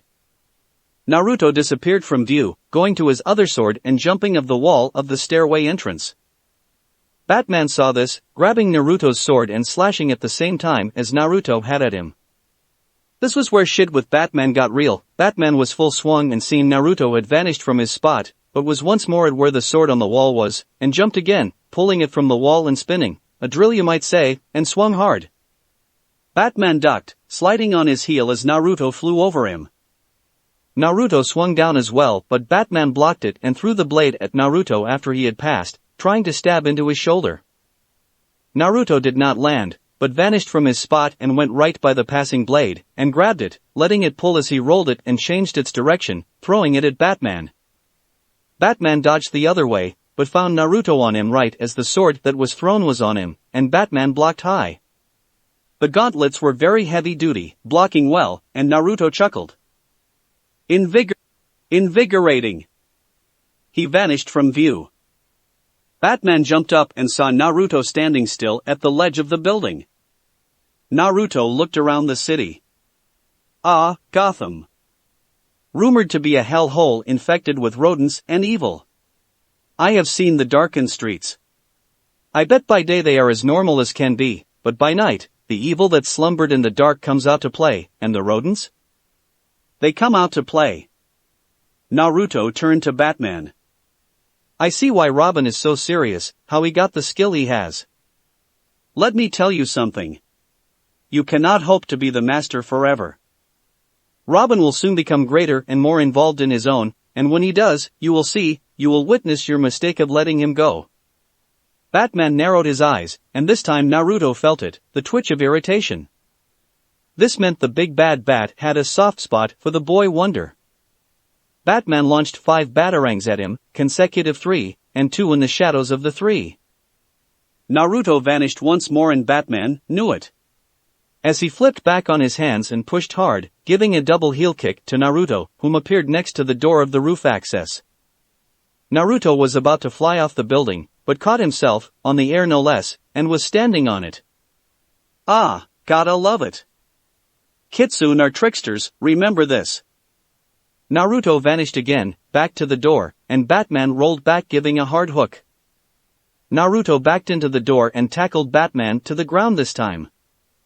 Batman hit elbows into Naruto's back, but Naruto gave hard jabs to the Dark Knight's ribs. They split, Naruto being thrown back thanks to Batman's superior skills to do so, and Naruto catching on the air. Neither were affected. Batman's punches at such close range would be unable to give much force with the absorbent material under the layer of steel in Naruto's suit, and Batman had his own integrated materials to absorb damage. Naruto popped his neck. Alright, so we are just increasing on the power. How about I do it even more, huh? Watch yourself. Don't feel too bad after I'd cut you open. Naruto vanished. This was where he picked it up tenfold. Naruto dropped all 3 blades around Batman, and he appeared near one, throwing a rough hook and catching Batman's block, vanishing again and kicking Batman in the back of his shin, but Batman rolled off it. He went to the 3rd sword and flipped, slamming a hard kick into the knight's chin, this being his only real hit on the bat since it started. He appeared again behind and shoved an elbow, but Batman used that to roll and slam his own into Naruto's back. Naruto was about to hit the ground when he vanished again. Batman caught the hard kick to his chest, and turned, rolling with the spinning back kick to his shoulder, and forced Naruto back. Batman was a more formidable opponent than Naruto thought at first.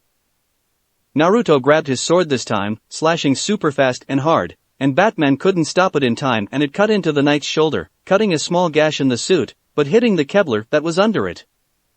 Naruto got his next sword, slashing low and slashing high.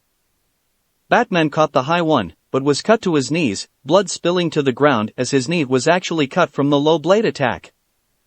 Naruto suddenly appeared and slammed the hilt of one sword in his hands with the fallen sword and it clicked together.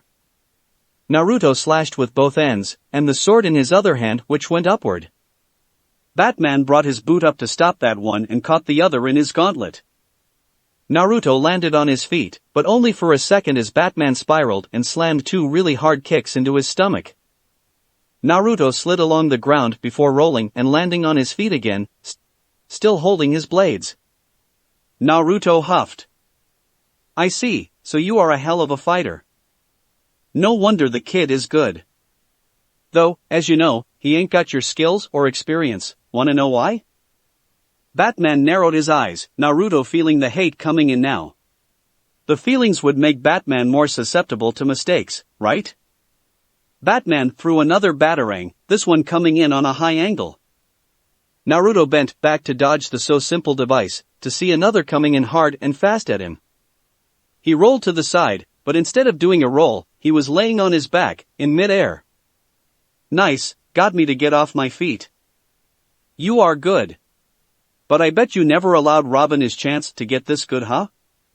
Batman gritted his teeth, and ran forward. Naruto grinned and twisted back on his feet again. Batman slid on the ground, trying to trip Naruto, but Naruto lifted his feet again, and slamming them down. Batman was no fool though, and Naruto would find out, even if you try, Batman was the goddamn Batman. He always will be, because he caught those heels and pulled hard and twisted them, forcing Naruto into the ground.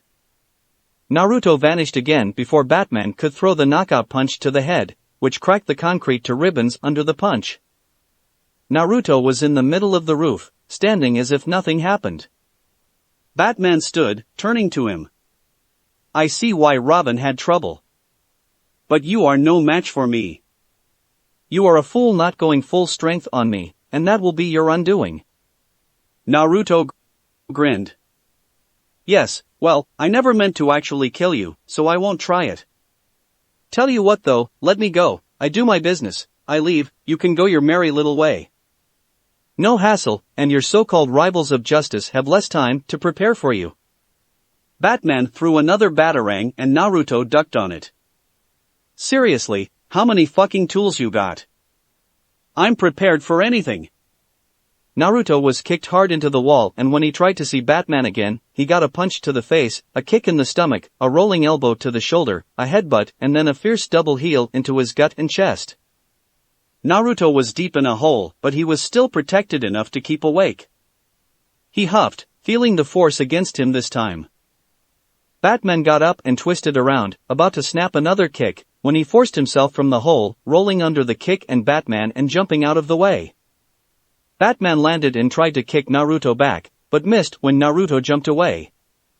Naruto grunted as he got up, seeing Batman stable, passive, and emotionless as he has seemed at first and throughout. He grinned. "Lighten up, you are way too serious. I congratulate you on finally bruising me, but you will not defeat me so easy." Naruto got his swords in a flash of yellow and Batman saw three Naruto out of nowhere, but even if he thought it was only one Naruto moving fast, it was actually Naruto and two clones, grabbing a sword each and crossing blades in a slash at his chest. Batman ducked and got on his hands, flipping upside down and kicking all Naruto's back hard. Two turned into smoke at that, dropping the swords, and the real one slid along the ground. Batman got on his feet and jumped to the side, getting to where he could see all swords, catching on that they were part of his teleport ability. "I got your number now, you can't teleport without your swords." Naruto grinned, popping his neck again, feeling it sore as the anticipation stressed all his body into going all out, but had to hold back. "Oh, how wrong you are. I will say this, you got a good perception, and the swords are part of the reason I teleport. Naruto vanished behind Batman again. Get your facts straight. Batman was actually showing a bit of surprise, seeing as his facts were wrong, but still, he would not allow himself defeat so easy. Naruto back flipped onto his hands, but moving forward, and kicking high up with both legs. Batman blocked, but only just, as the force made him fly into the sky.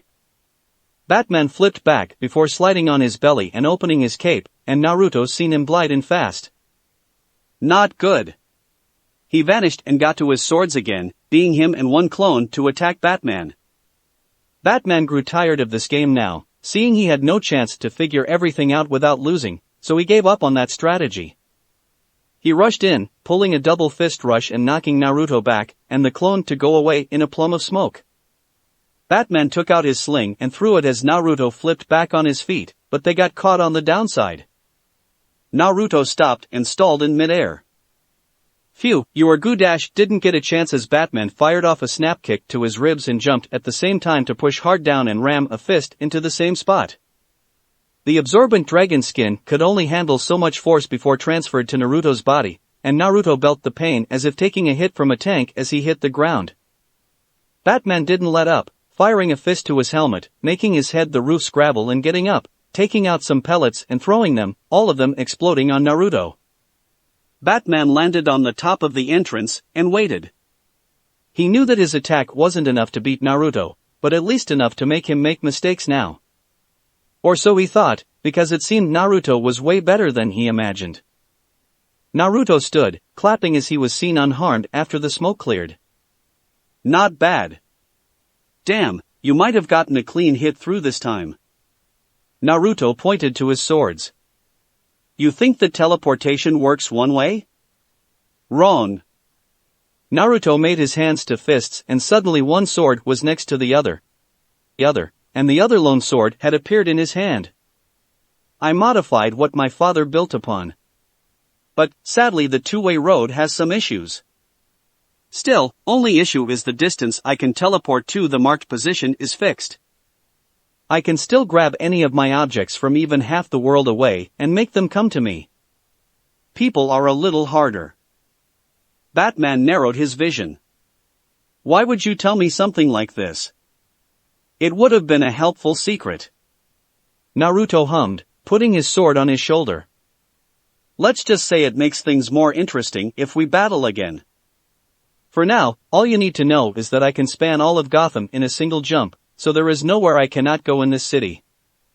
He was lying through his teeth. The addition of the two-way teleportation made the distance he can travel nearly 2/3 of Gotham, but that would be all he would need. And he loved the fact the Batman was so easy to fool. Nice try, I heard better bluffs from people who never bluffed against me. Naruto sighed. Okay, he forgot, Robin called his power core bluff. How the hell was Batman going to go for a supplement technique he never knew bluff? Batman rushed in, using the ledge as a hard surface to kick off. Naruto caught the bat, but instead of drawing back or flipping him, he rammed his knee hard into Batman's chest, making the bat spit out blood and hit the wall hard. Batman was a tough as hell guy because he used the momentum of being bounced from the wall to rush in and shoulder into Naruto. Naruto, as it seemed, was taking the kid gloves off. Naruto caught the shoulder, something red shining before he pushed Batman where his back was facing, and Batman used that to swing an elbow into Naruto's neck. Naruto rolled forward and kicked off the wall as Batman rushed in, jumping and snapping a hard kick, crushing the bricks under his weight as Naruto flew into the air over him and arching to the ground. Batman looked surprised as a red X on his shoulder suddenly started zapping him. He grabbed the X and ripped it off him, sighing in relief, but only for Naruto to crack his jaw with a hard left, and slam into his ribs with a spiraling right. Batman stepped forward and turned to see Naruto spinning like a top in the air, and as he got close, snapped his legs out and tried for Batman's head to come right off, and failed because Batman ducked under the first leg, but caught the second and pulled down hard. Naruto had two options here, either try to stand and stop the bat from bringing him down to the ground, thus breaking his fucking leg, or the way he went, and bent back, catching himself with his hands and snapping a kick up, probably cracking the Batman's wrist to let go before spinning like a top and kicking the bat back. Batman staggered back as Naruto went back onto his legs. Batman lifted his dislocated wrist and Naruto grinned. Sorry, I'll be gentler for the hindcrack. Naruto looked to see that Batman had popped his wrist back into place, and not showing even a hint of feeling. Did I say I will be gentle? Forget that shit. They had a slight stare down. Naruto was in his mind with Kyuubi, who was laughing his ass off. Oh Kit, you are so dead meat. He ain't even through figuring out what you can really do. You really thought he would be as weak as you thought? Naruto growled in his mind. Fine, I admit. I didn't expect the bat to be such a contender, but then again, seeing as he might as well faced my power before, seeing as he has faced Superman quite a lot, I gotta stop thinking about what is truly under his skills. This time, I fight him as if I am facing the true legend of the bat, because Kami be damned, I am facing the legend. He only had a limited amount of time, seeing as he needed to grab Cheshire and get out, or else have to endure the wrath of the Justice League of the universe. He stopped their stare-down with a highly unpredictable move so far. He activated his X-blades on his hands, whilst creating an insane amount of X-shuriken, and ran forward, throwing them by the dozens at the big bad bat. Batman ran to the side and jumped out of the way and under, rolling back to dodge more before blocking the last few with his gauntlets, a few tearing into his cap though. Naruto got to him, slamming down hard with his X-blades, the gauntlets rising to protect the bat, and they grunted, trying to overpower each other. Naruto grinned more. Come on old man. You ain't strong enough to face this. Naruto kicked hard, forcing the bat back, but rushed in, slicing with spinning X-blades, which Batman blocked the first swing but not the rolling snap kick, managing to roll into it and try a pounding elbow. Naruto caught onto the wrist and twisted it, and forced it down, and his spinning X-blade cut into the chest of the bat suit before he spun and kicked really hard, and by hard, it was as if Superman had gained 10 times his strength. Batman's arms blocked, only to be crushed against him and him flown back into the wall of the entrance yet again, and having a hard double elbow drop on his shoulders, forcing him to the ground. Batman groaned, still awake, and looking up to see Naruto. Naruto grinned. Checkmate. Naruto got his sword back to him and was about to pin the bat to the wall, not kill, but pin him, and he turned rapidly because he felt a presence behind him, moving in fast. He turned and saw a black figure come at him. As he turned to see the black figure, his blade followed in front of him, and it sunk within the figure's chest. Naruto's eyes widened. Shit. I didn't mean to kill the guy, what the hell? Did he not see my sword? The figure's head was on his shoulder, but it rose, seeing a man with a hat and domino mask, smiling. Sorry, but you cannot kill the spirit. Naruto suddenly saw the man's head go past him, and coming in on the side was a fist, and it connected, hard.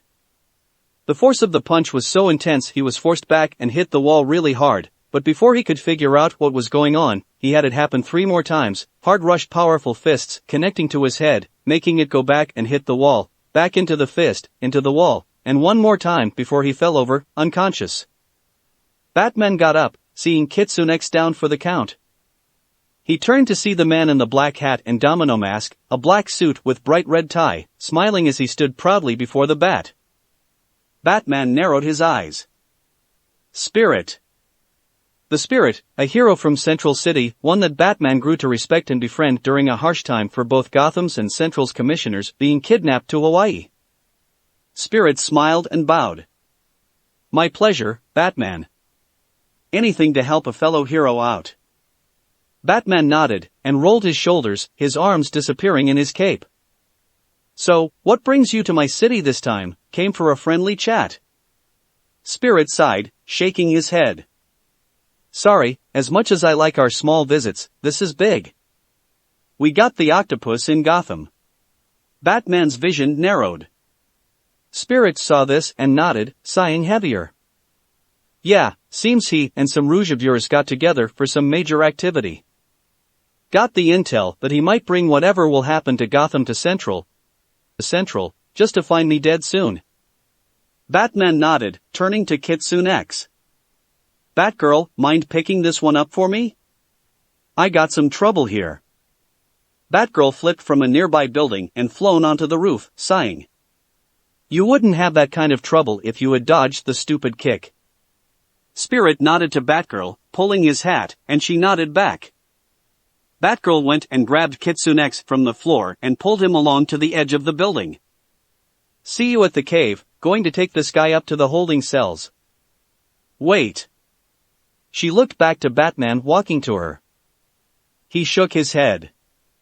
No can do, he has information we need, and the gang I was about to hit to help us out he hit first. He has the information, and my techniques of interrogation would be not as bad as his, if you seen him up there. Batgirl thought about it for a second before shrugging. Your choice. So, cave then? He nodded and she ziplined up to the cloaked Batwing, getting it back to the cave. Batman looked back to the Spirit who walked from behind him to beside him, carrying all 3 swords. So, this guy is pretty good with swords. I didn't see the whole thing, mind giving me an update on this guy's abilities? Batman looked at the swords, then out and tried to zipline away. Spirit putting the swords in a bag he was carrying and started trying to follow the dear Dark Knight. Always the talker. Back at the Batcave. Batman places the sword that looked like the primary one on a pedestal. He started unwrapping and unhooking the guard's lining. After he got it all off, he looked at the entire thing. Interesting. The Spirit hummed before sliding a finger along the full tang handle of the blade. This writing, it looks man-made, not mystic. Batman nodded, picking the blade up. He said that the reason he teleported wasn't because of the sword, but because of something else he has, and this is the only thing I can think of that can make him teleport with this sword. The Spirit knocked on the blade. Not bad, this stuff looks like high-quality steel. It is. He put the blade down, going to the computer and pulling up a file. It's Manosteel, project named Titan Omega, a man-made synthetic created to be a denser, stronger metal, still lightweight too. Able to withstand forces from Superman at medium strength. The Spirit whistled. How'd he get this stuff? Stolen. He pulled up yet another record. A supply was taken from LexCorp from Jump City around the time the whole Brother Blood incident went amok for the Hive. The Spirit looked to the sword. He has 3 swords from this stuff? Question, why did you want him to come here? Batman put the files away and went to the sword, covering it up again. Like I said, the information I was trying to get was taken, and not from me. Any way to retrieve it went out in smoke when KitsuneX took to those gangs. Only way to find out what Ivy is up to is to grab the chance and hold him here. Spirit sighed, walking to the bat. I respect your decisions, this is your town, but I have a bad feeling about this. He sat on the table, looking at Batman. Letting this guy, whom you have no idea what is going on with his skills, in your lair. You sure Batgirl can even stand up against him? Batman turned, typing in some information to fill out on KitsuneX. She can handle it. Besides, he isn't one to brutally or lethally harm anyone. I know, we fought it out on that roof for a bit. The only reason I'm not on the ground in pain is because I am pretty much resistant to that feeling. Spirit smiled. You're a tough one, Batman. Still, how can you be so sure?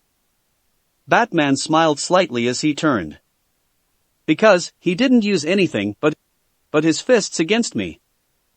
Spirit was confused, and Batman clicked a button, showing the tape from the Hive's old days, Naruto forming the tornado and making the camera go out. He is capable of much, and only fought me minimally. He either doesn't consider me a challenge or he knows what he is capable of and doesn't want to destroy. Spirit nodded, smiling. You are the greatest detective. But you never answered my question.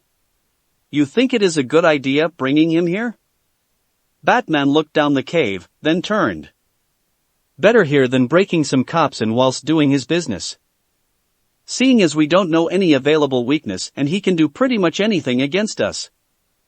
I'm surprised he didn't know you enough to keep fighting, he looked horrified at the possibility of killing you. Spirit grinned. And you thought I'd never trick my opponents. Anyway, you know you are gonna ask, so let me say it. Word is, Octopus haggled with Ivy, both chemists looking for a you scratch my back I scratch yours deal. Sounds like the octopus style to me. Batman nodded, but sighed slightly. Not Ivy's, she is more of a use the nearest male and never look back.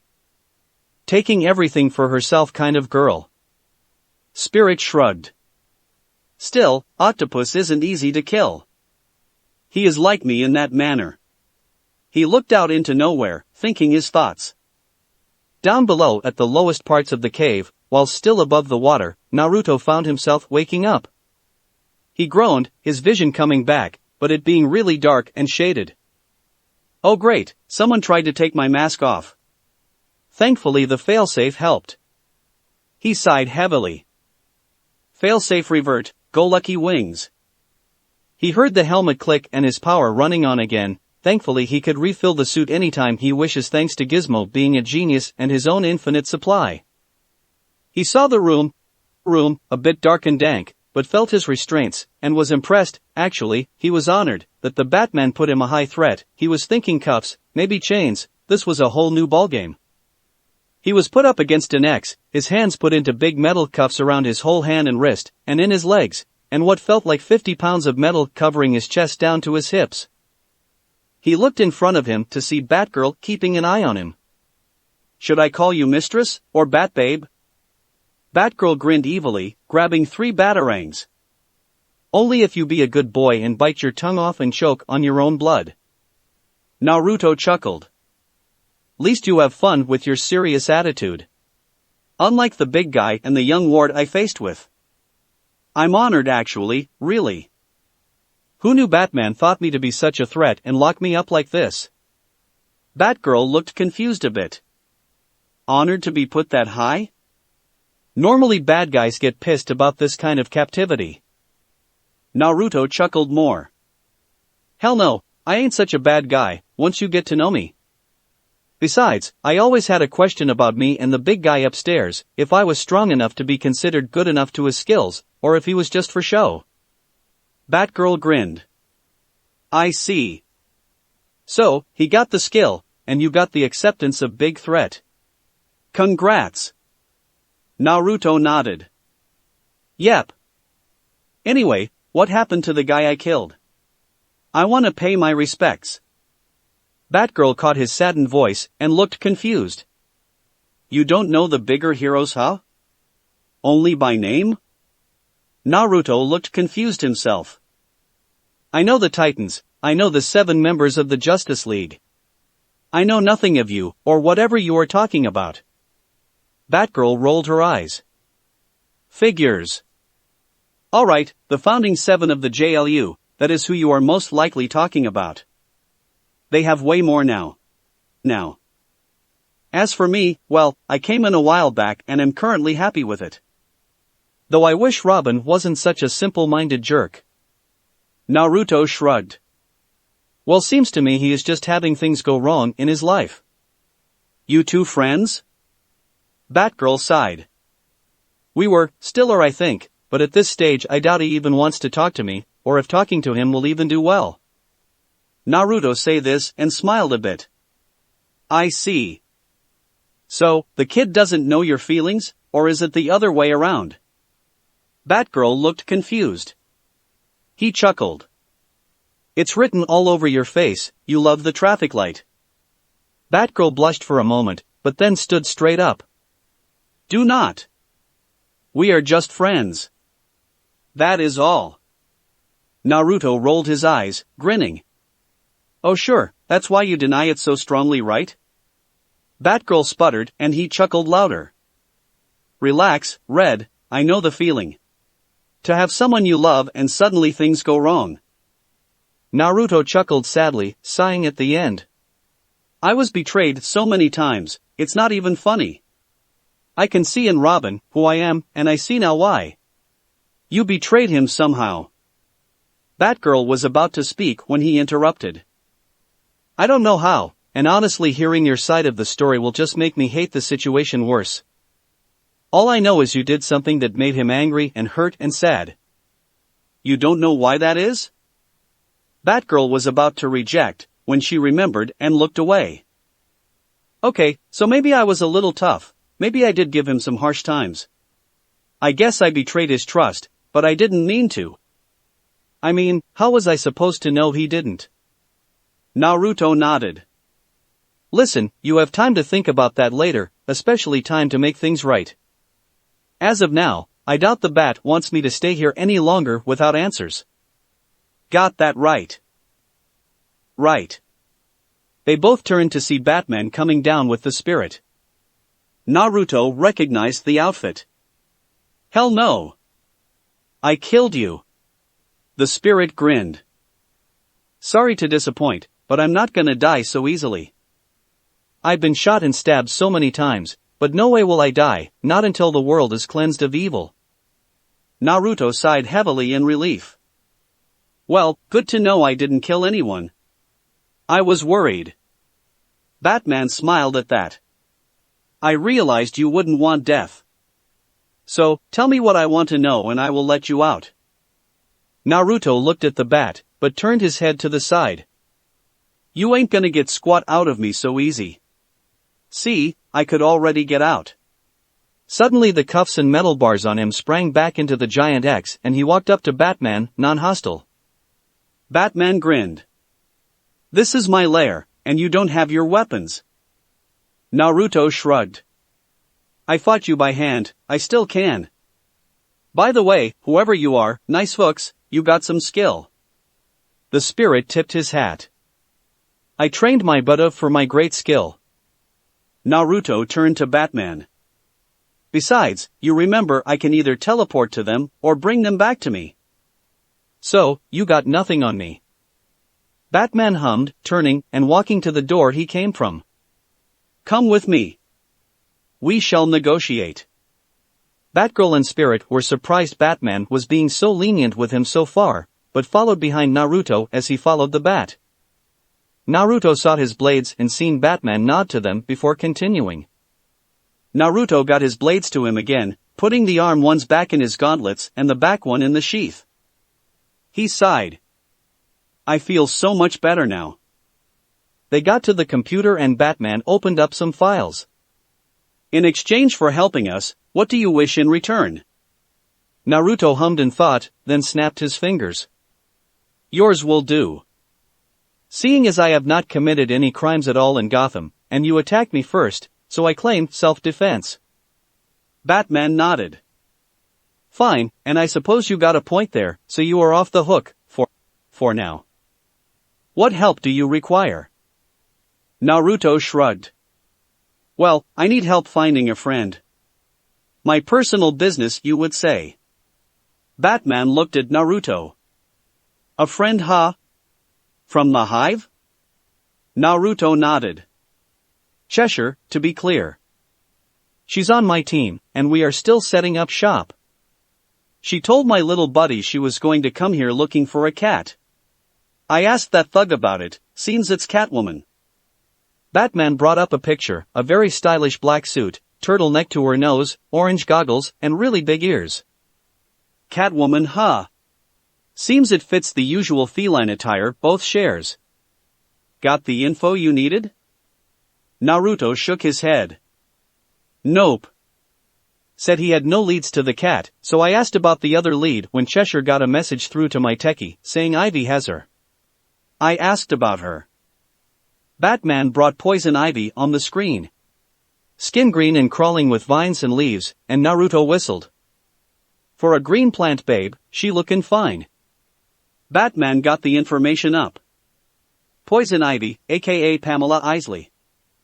Botanist, chemical scientist. A very independent woman who loves plants and the earth in such high regard she disregards human life, and destroys everything and everyone getting in her way. Able to control plants and grow more even from just a tiny seed. Naruto nodded. The thug told me she had a thing for the vine. Also told me her location. Batgirl turned to him. And where would that be, might I ask? Before they could continue though. The alarm sounded, and then another. Batman brought the first up. Catwoman is striking the Eastside Animal Museum, possibly for the newest feline edition, the Feline Jewel Portrait. He listened in and looked a little confused. This is odd, seems Mr. Freeze is with her. She normally doesn't work with others, and even then, none is smart. He brought the other one up. This says Bane is wrecking a whole slate of land down, one building at a time, possibly to plant the seeds of more destruction. Alright, KitsuneX, Batgirl, you take Bane, I'll go 4-nah. Batgirl pointed a finger to his chest. You ain't taking the cat anymore, you two get way too flirty, and I don't want to see any more mushy between you and that villain. Me and KitsuneX will handle the cat and Iceman. Batman narrowed his eyes, but seen her point. Fine, I'll grab Bane. Seems Harley is with him somehow. Spirit, give me a hand here. Batman and Spirit got in the Batmobile and sped off. Batgirl pulled KitsuneX to the Batwing.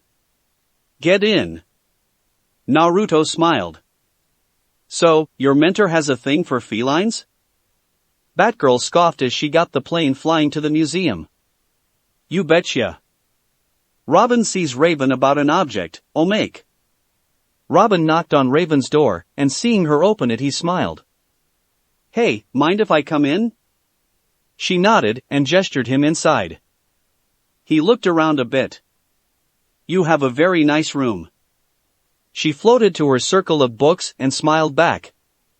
Well, I try. So, you wanted me for something? Robin gave her the two kunai he had, one from KitsuneX, the other from Naruto, and not knowing they were one and the same person. The kunai though, were not totally the same. I need you to help me understand something. Raven nodded and took them. Their energy signatures match Naruto and KitsuneX, but they are different, just like the difference in person. This one seems to be a rough draft kind, more like the first seal made. She gave him the one from KitsuneX back. And this one here is newer, has modifications on it, and even a different shade of yellow. She held up the one from Naruto. Both are using the same energy, but they are for different people. Robin nodded, humming. He looked at her. Naruto told me only he and KitsuneX could do it. Is there a way I could too? Raven got a book, noticing the symbols somehow and looked. It's possible. It's just rearranging the energy needed to use whatever the technique is. Robin smiled. Can you help me make the KitsuneX one into one for me only? This way I stop him from having a way in the tower, and I can probably use his own technique against him. Raven read the book a little more, but smiled. It'll be easy enough. If you need more, I suggest making more. Any kind of design is okay, just give me an object you wish to use and I will create the energy-based seals. You will have to figure out how to activate the seal though. Robin nodded, smiling more. Thanks, Raven. With this, I think I can do very good work. Chapter 8, Naruto and Gotham 2 Villain Face-Off. So, allow me to get this straight. Naruto had asked Batgirl what they were most likely up against, seeing as she takes down these rouges all the time. He did mention, however, his knowledge of Catwoman was sufficient. We are up against a cat-like, cat-obsessed, acrocat, and somehow got the superior strength freeze-ray-wielding psychopath? Batgirl hummed and thought a quick second, still flying the Batwing. More or less. Hey, you did ask. I would have laughed though if Mr. Freeze froze you just because you were dumb enough think his name didn't give off what he could do. Naruto had to admit, she had a point there, but still, he'd have known something amiss. They were flying by the clock tower and Naruto hummed. This clock tower, the symbol of Gotham or something? Batgirl smiled. Something like that, been standing for years. Wayne Incorporated, the best building contractor for the city. They say earthquakes will never hit Gotham, but Wayne promised to keep all buildings safe for no charge, and pretty much got half of them supported. Naruto smiled. Never know when a disaster will strike. So, how do you normally take those two down? Batgirl circled as the museum was pretty much put on ice as it were. Basically? Just keep alive. Naruto rolled his eyes and poked her shoulder, indicating a serious answer. She grinned. Catwoman just outsmart her, Mr. Freeze? Don't get caught by his beam and kick his ass. Naruto nodded as the top popped open and they blasted up and out. Naruto threw his kunai down at the glass dome that was iced up and it broke. He felt the kunai spike, and that meant it hit land. He teleported and was inside the museum. First floor, statues, paintings, evildoers. He caught Batgirl's leg as she was coming beside him and pulled her hard out of the way as suddenly where they were standing was a column of ice. You're welcome. Batgirl blinked. You are good. Thanks. The Iceman cometh. He did, as he stepped up from the ice fog. He was wearing a reflective silver armor with a big ray gun, his face blue with a slight helmet. Who are you supposed to be? Foxman? Kitsune Cruiser? Naruto stood, grinning. Jokes, I like that. Sadly, neither work for me. Try KitsuneX. Freeze stepped up, frowning. Step away, canine boy, I have to send the rodent girl to the cooler. Naruto hummed in thought before seeing the ray gun raise. Sorry, no can do. I choose option B, kick your ass. Naruto teleported to his kunai again, and Freeze turned to blast him, but he vanished back to his original spot, seeing as he dropped a second kunai. Naruto shot one of the blades out at Freeze and it hit him, making him take a step back as he tried to get the ray going again. Naruto teleported to the sword and slammed the blunt end right on the head of Freeze's head, and breaking his helmet. Naruto looked as Freeze lay there and knocked out. Too easy. Seriously, you have trouble with these guys? Batgirl was in the shadows as to get the best angle, using Naruto as a distraction. It so happened, he did fine work. I saw a little from the roof with Batman, but how did you manage to pull it off like that? Naruto grinned. It's actually a family-inherited technique, I know it best. I can teleport to 3 places marked and not give a hoot, nothing bad happening, and so fast you can't blink an eye. Though, family-inherited techniques like mine are learned to others. Sadly for these guys, no one in this world can learn it. He should hope he is right. He turned and looked around a bit. Here, kitty. Meow. Batgirl growled as she got ready. Come out and face me, you cat bitch. I'll show you the wrath of a true woman. Oh, Bat got teeth. Still sore about how I treated Robin? The boy wonder was so lonely, he was so lost. I just gave him a little pick-me-up. Batgirl nearly snarled with foam coming from her mouth at this point. I'll pick you up, and then slam you down. Riao, so feisty. Robin still not with you? Wonder why. I kind of miss him now, where is he? This him? The cat jumped down and purred in Naruto's ear, and he just stood still. She smiled. Is the boy wonder in that little dark mask? Naruto turned, backing up a bit. Sorry feline fatale, but the boy wonder moved to Jump City, and I am only here because you have my partner in crime. Catwoman flipped backwards as Batgirl tried tripping her with a low kick and then snapping at her until Catwoman jumped to the top of 15 steps in a single bound. Whoever do you mean? I doubt Frosty over here is your partner. Naruto came up and put a hand on Batgirl's shoulder and nodded to her. She calmed down. He looked to the cat. My feline friend, Cheshire. She told my team she was coming to visit. Catwoman licked her fingers, smiling, almost grinning. Well, let's see. I do remember a girl by that name, wonderful to work with, helped me steal a few priceless kitty toys, but sadly she got herself caught by the vines of ivy. Too bad. Though I doubt ivy would allow the girl to be harmed too bad. Naruto crossed his arms. You allowed her to just be caught? Likely story. Catwoman purred a little before frowning. I see, joking done? Fine. Ivy forced her from me, I didn't have much of a choice seeing as Bane knocked me out. Still, it is a shame. I can't help her like I am. I can barely steal anything without a rodent coming here, although I did wish for the man to come out. Naruto chuckled. Sadly, the man was told off by the girl. I was sent to get my help and help them in return. Frosty the Snowman is bonked out, and you are still at large. Batgirl nearly jumped. And I still got my score to settle with you. Naruto held her off with a hand. He shook his head before looking to the cat. So, let me ask you, before we fight you and all. Seriousness.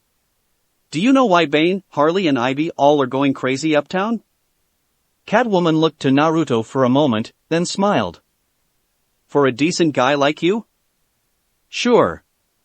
Overheard Harley talking while I was grayed out from Bane. Seems they are trying to turn Gotham into a jungle. Or at least draw the Batman out in an attempt to bring him a wooden grave. Naruto nodded. Thanks. Oh. And by the way. Canines are cubs, feline are kits, if a fox is kits, but its muzzle is canine, but the body of a mixed breed, what is a fox? A line. Between the breeds. Naruto let his arm down and he fired off his second sword. Catwoman dodged, but was much quicker on the uptake and dodged from his teleporting and slashing against her. She was a little ragged though, so her movements were a bit sloppy. Naruto made his other sword come into his hand and ran up, slashing at the cat. Catwoman jumped up and jumped off the wall to the other side of the building. This was Batgirl's move as she threw a batarang and hit the cat's elbow and made her stall on the ceiling. Got you. She shot a line and wrapped Catwoman up. Catwoman was pulled to the ground as Naruto zoomed and got his kunai back, but he fired off random throws in random places.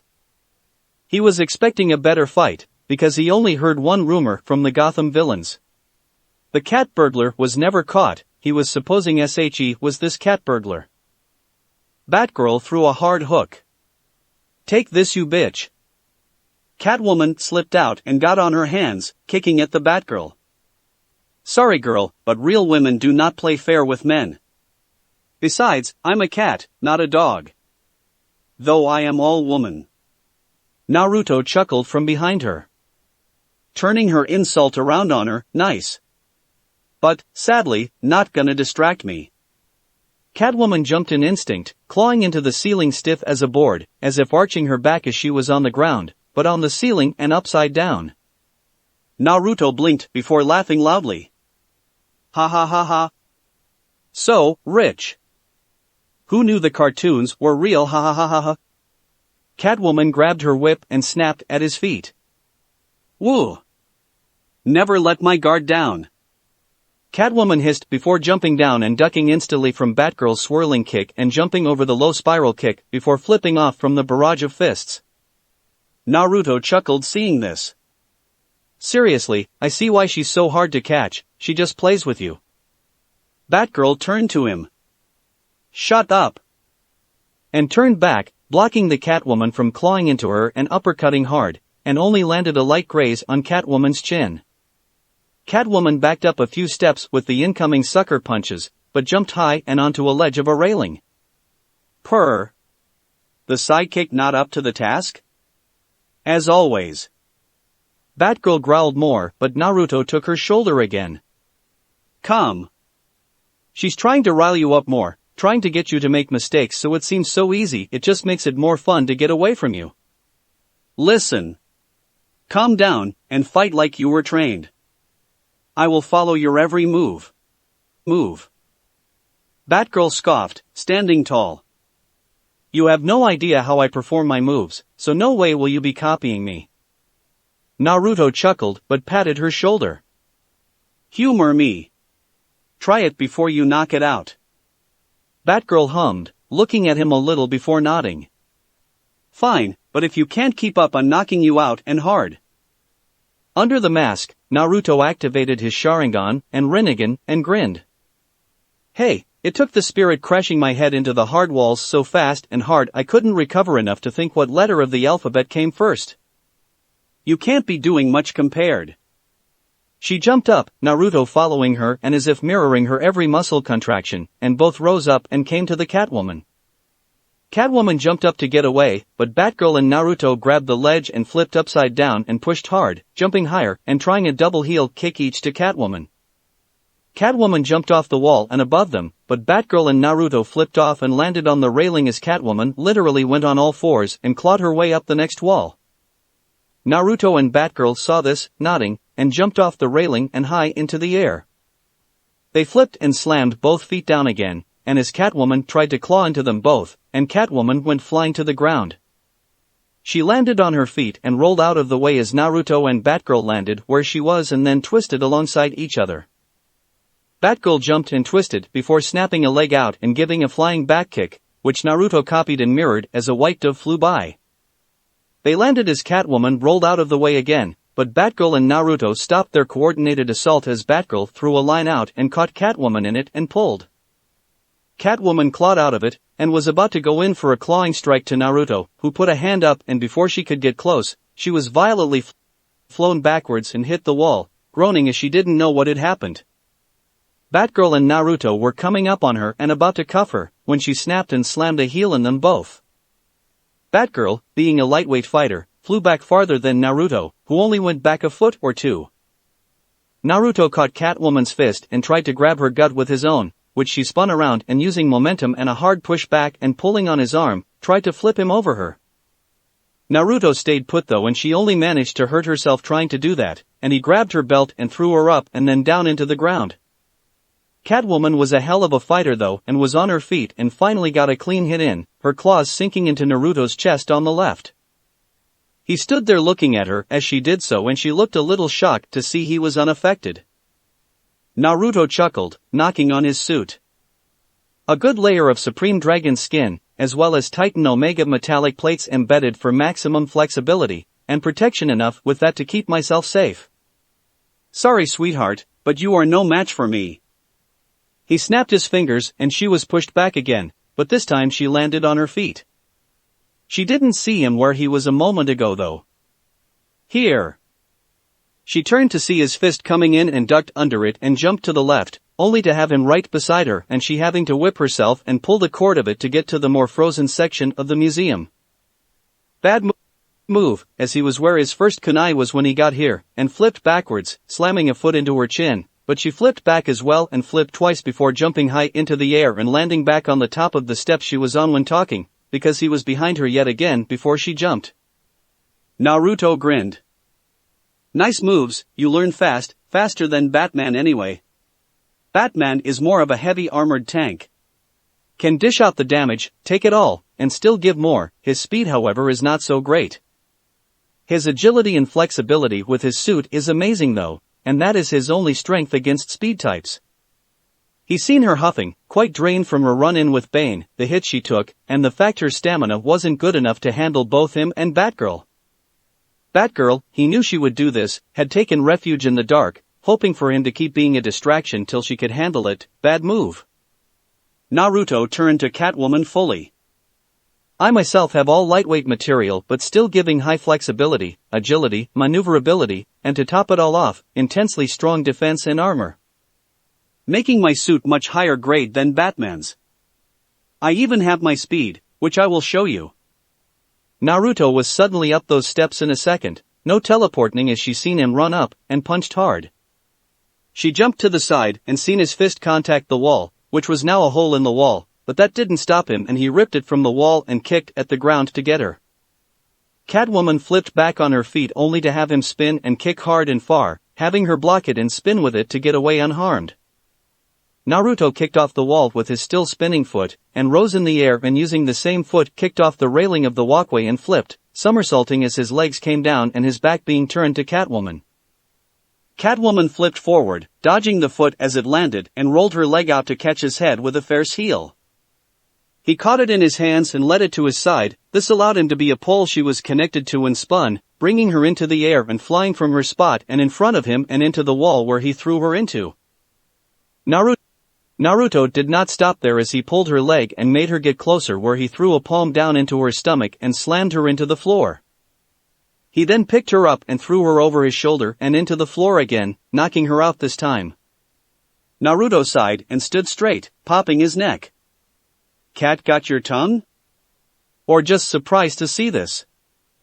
Batgirl jumped from the shadows and looked at him skeptically. She felt his arm muscles tapped his biceps, looking into his mask's lenses and seeing nothing, and got in front of him in blinding succession before folding her arms. Let's just go give Batman some backup.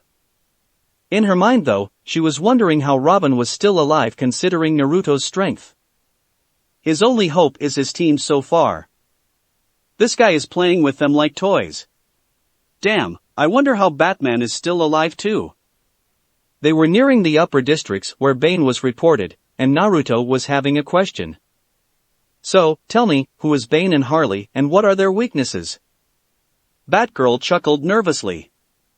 Well, Bane is a big brute with intense strength, great fighting skills and intellect to match. His weakness? Is his power. He uses a chemical called venom to up his strength and body to near impossible levels of strength, and you can take him down by taking away the source of that power. Naruto nodded, humming as he tried to imagine the guy.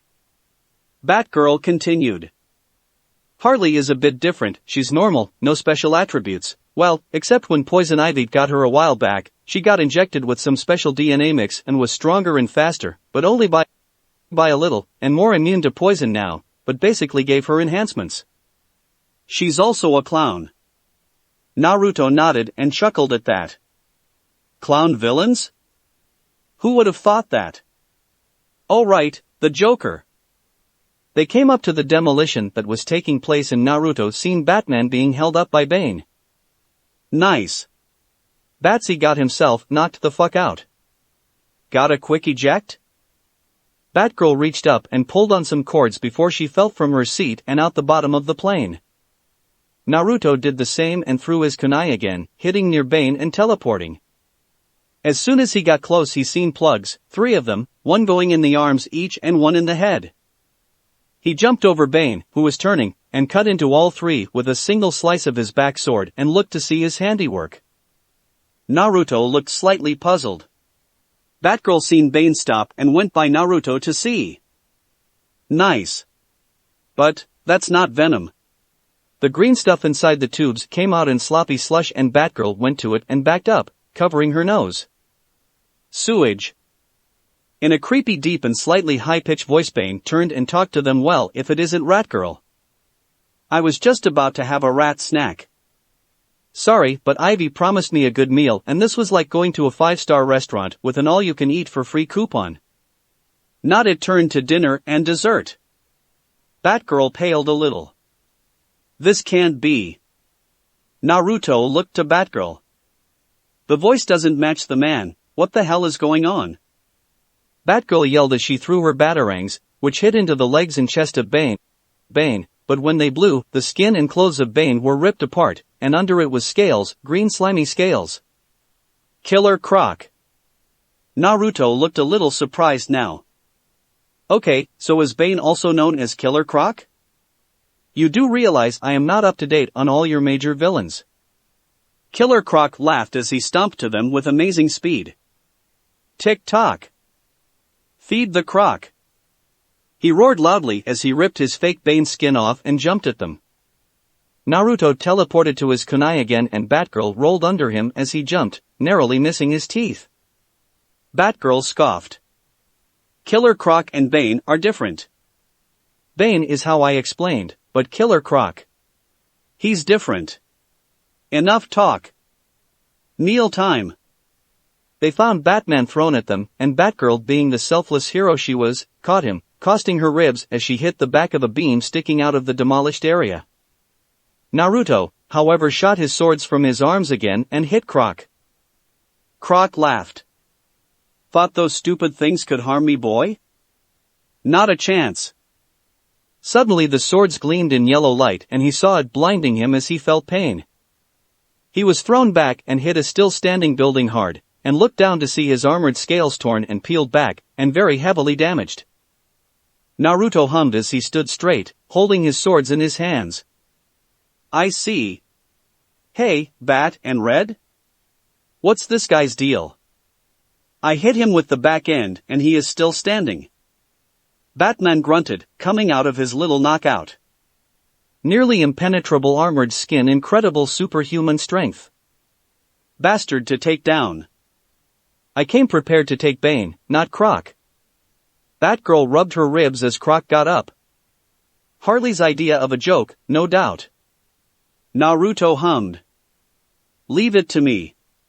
Where is that spirit guy? Didn't he come with you? Let me guess, Harley's tail. Batman nodded and came up to Naruto. You wounded his armor, that takes incredible strength. You held back against me. Naruto chuckled. Of course. Never show what you got the first try. Besides, it would take Superman to take me on, and even then, he needs to be smarter before facing me. Combine you both? I think I can have my greatest challenge. Batman narrowed his eyes as Croc began to charge again. You might just get your wish. He threw down a smoke bomb. Naruto saw Batman in the smoke lay some kind of device on the ground and jump away. Naruto was quick on the uptake, as he jumped up out of the smoke as well, and saw as he got out, that Croc was in. This was where Batman's smarts were good enough to kill Naruto if need be, as Croc was suddenly blown up by the explosive devices left there, and was sent up.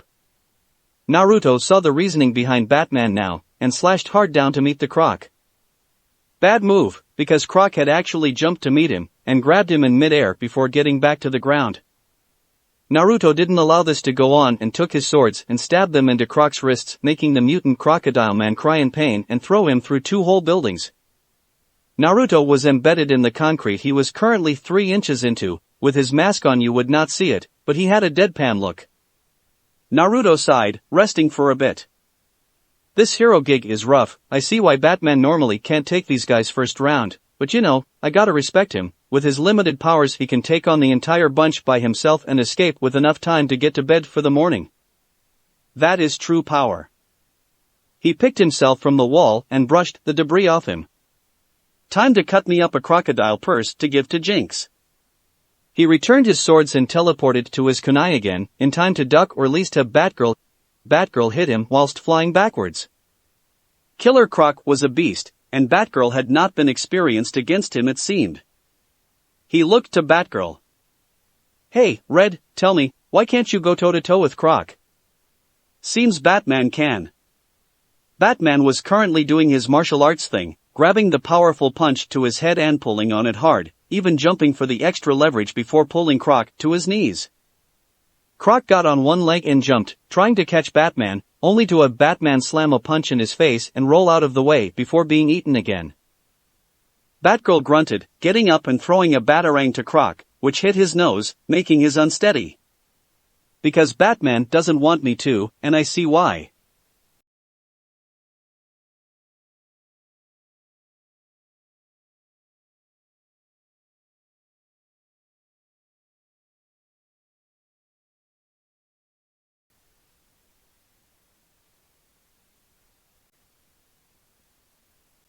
Naruto nodded but shrugged. He is holding you back. Not good. If he never gives you the experience and training for people like Croc, then how can you ever be his partner and help him? What if you are cornered by Croc and he can't come in time? Batgirl looked at Naruto and looked a little curious. What do you mean? I am his partner, so was Robin, till he was a shithead. Batman didn't even bother asking them for help, he was doing things by himself still, and apparently moving like he expected it. He threw 2 batarangs to the sides and they were connected by a cable and they wrapped around Croc's legs. He grabbed a hook and slid under the wire and legs of Croc who was trying to catch him, and hooked the cable, pulling and making Croc hit face first into the debris he created. Naruto chuckled. I see. You're blind, partners do not leave their partners in the dust, they do not progress without the other, and you know what, I see now. Robin was concerned for his safety and yours if Batman could not see this, and went on his own to be a better hero. He didn't want to be a little bird in the shadow, he wanted to be equal, to be a hero that he was proud of, to be someone who could protect who he cares for.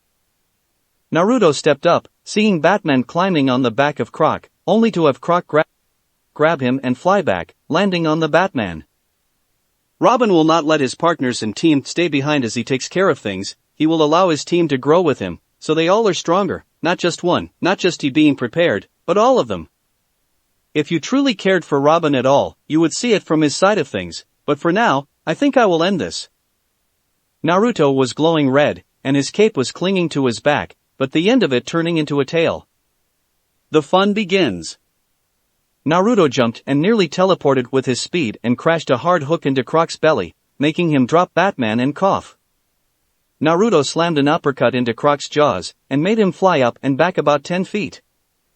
Naruto jumped into the air and landed hard on Croc's chest, creating decent-sized crater with Croc in the center. Naruto slammed a hard foot into Croc's face, disorienting him for the moment. Naruto thrust his first sword into Croc's hand and into the ground and kicked it in hard, pinning Croc and his hand down, and went to the other really quickly, doing the same. He was fast in all this, knowing Croc might be able to recover fast, and thrust his third into Croc's stomach and slammed it into the ground even to pin him down. He turned to Batman as Croc growled and tried thrashing for his escape. How much force do I need to knock him out by pounding on his chest? Batman narrowed his eyes, backing up. Enough to bend solid steel beams.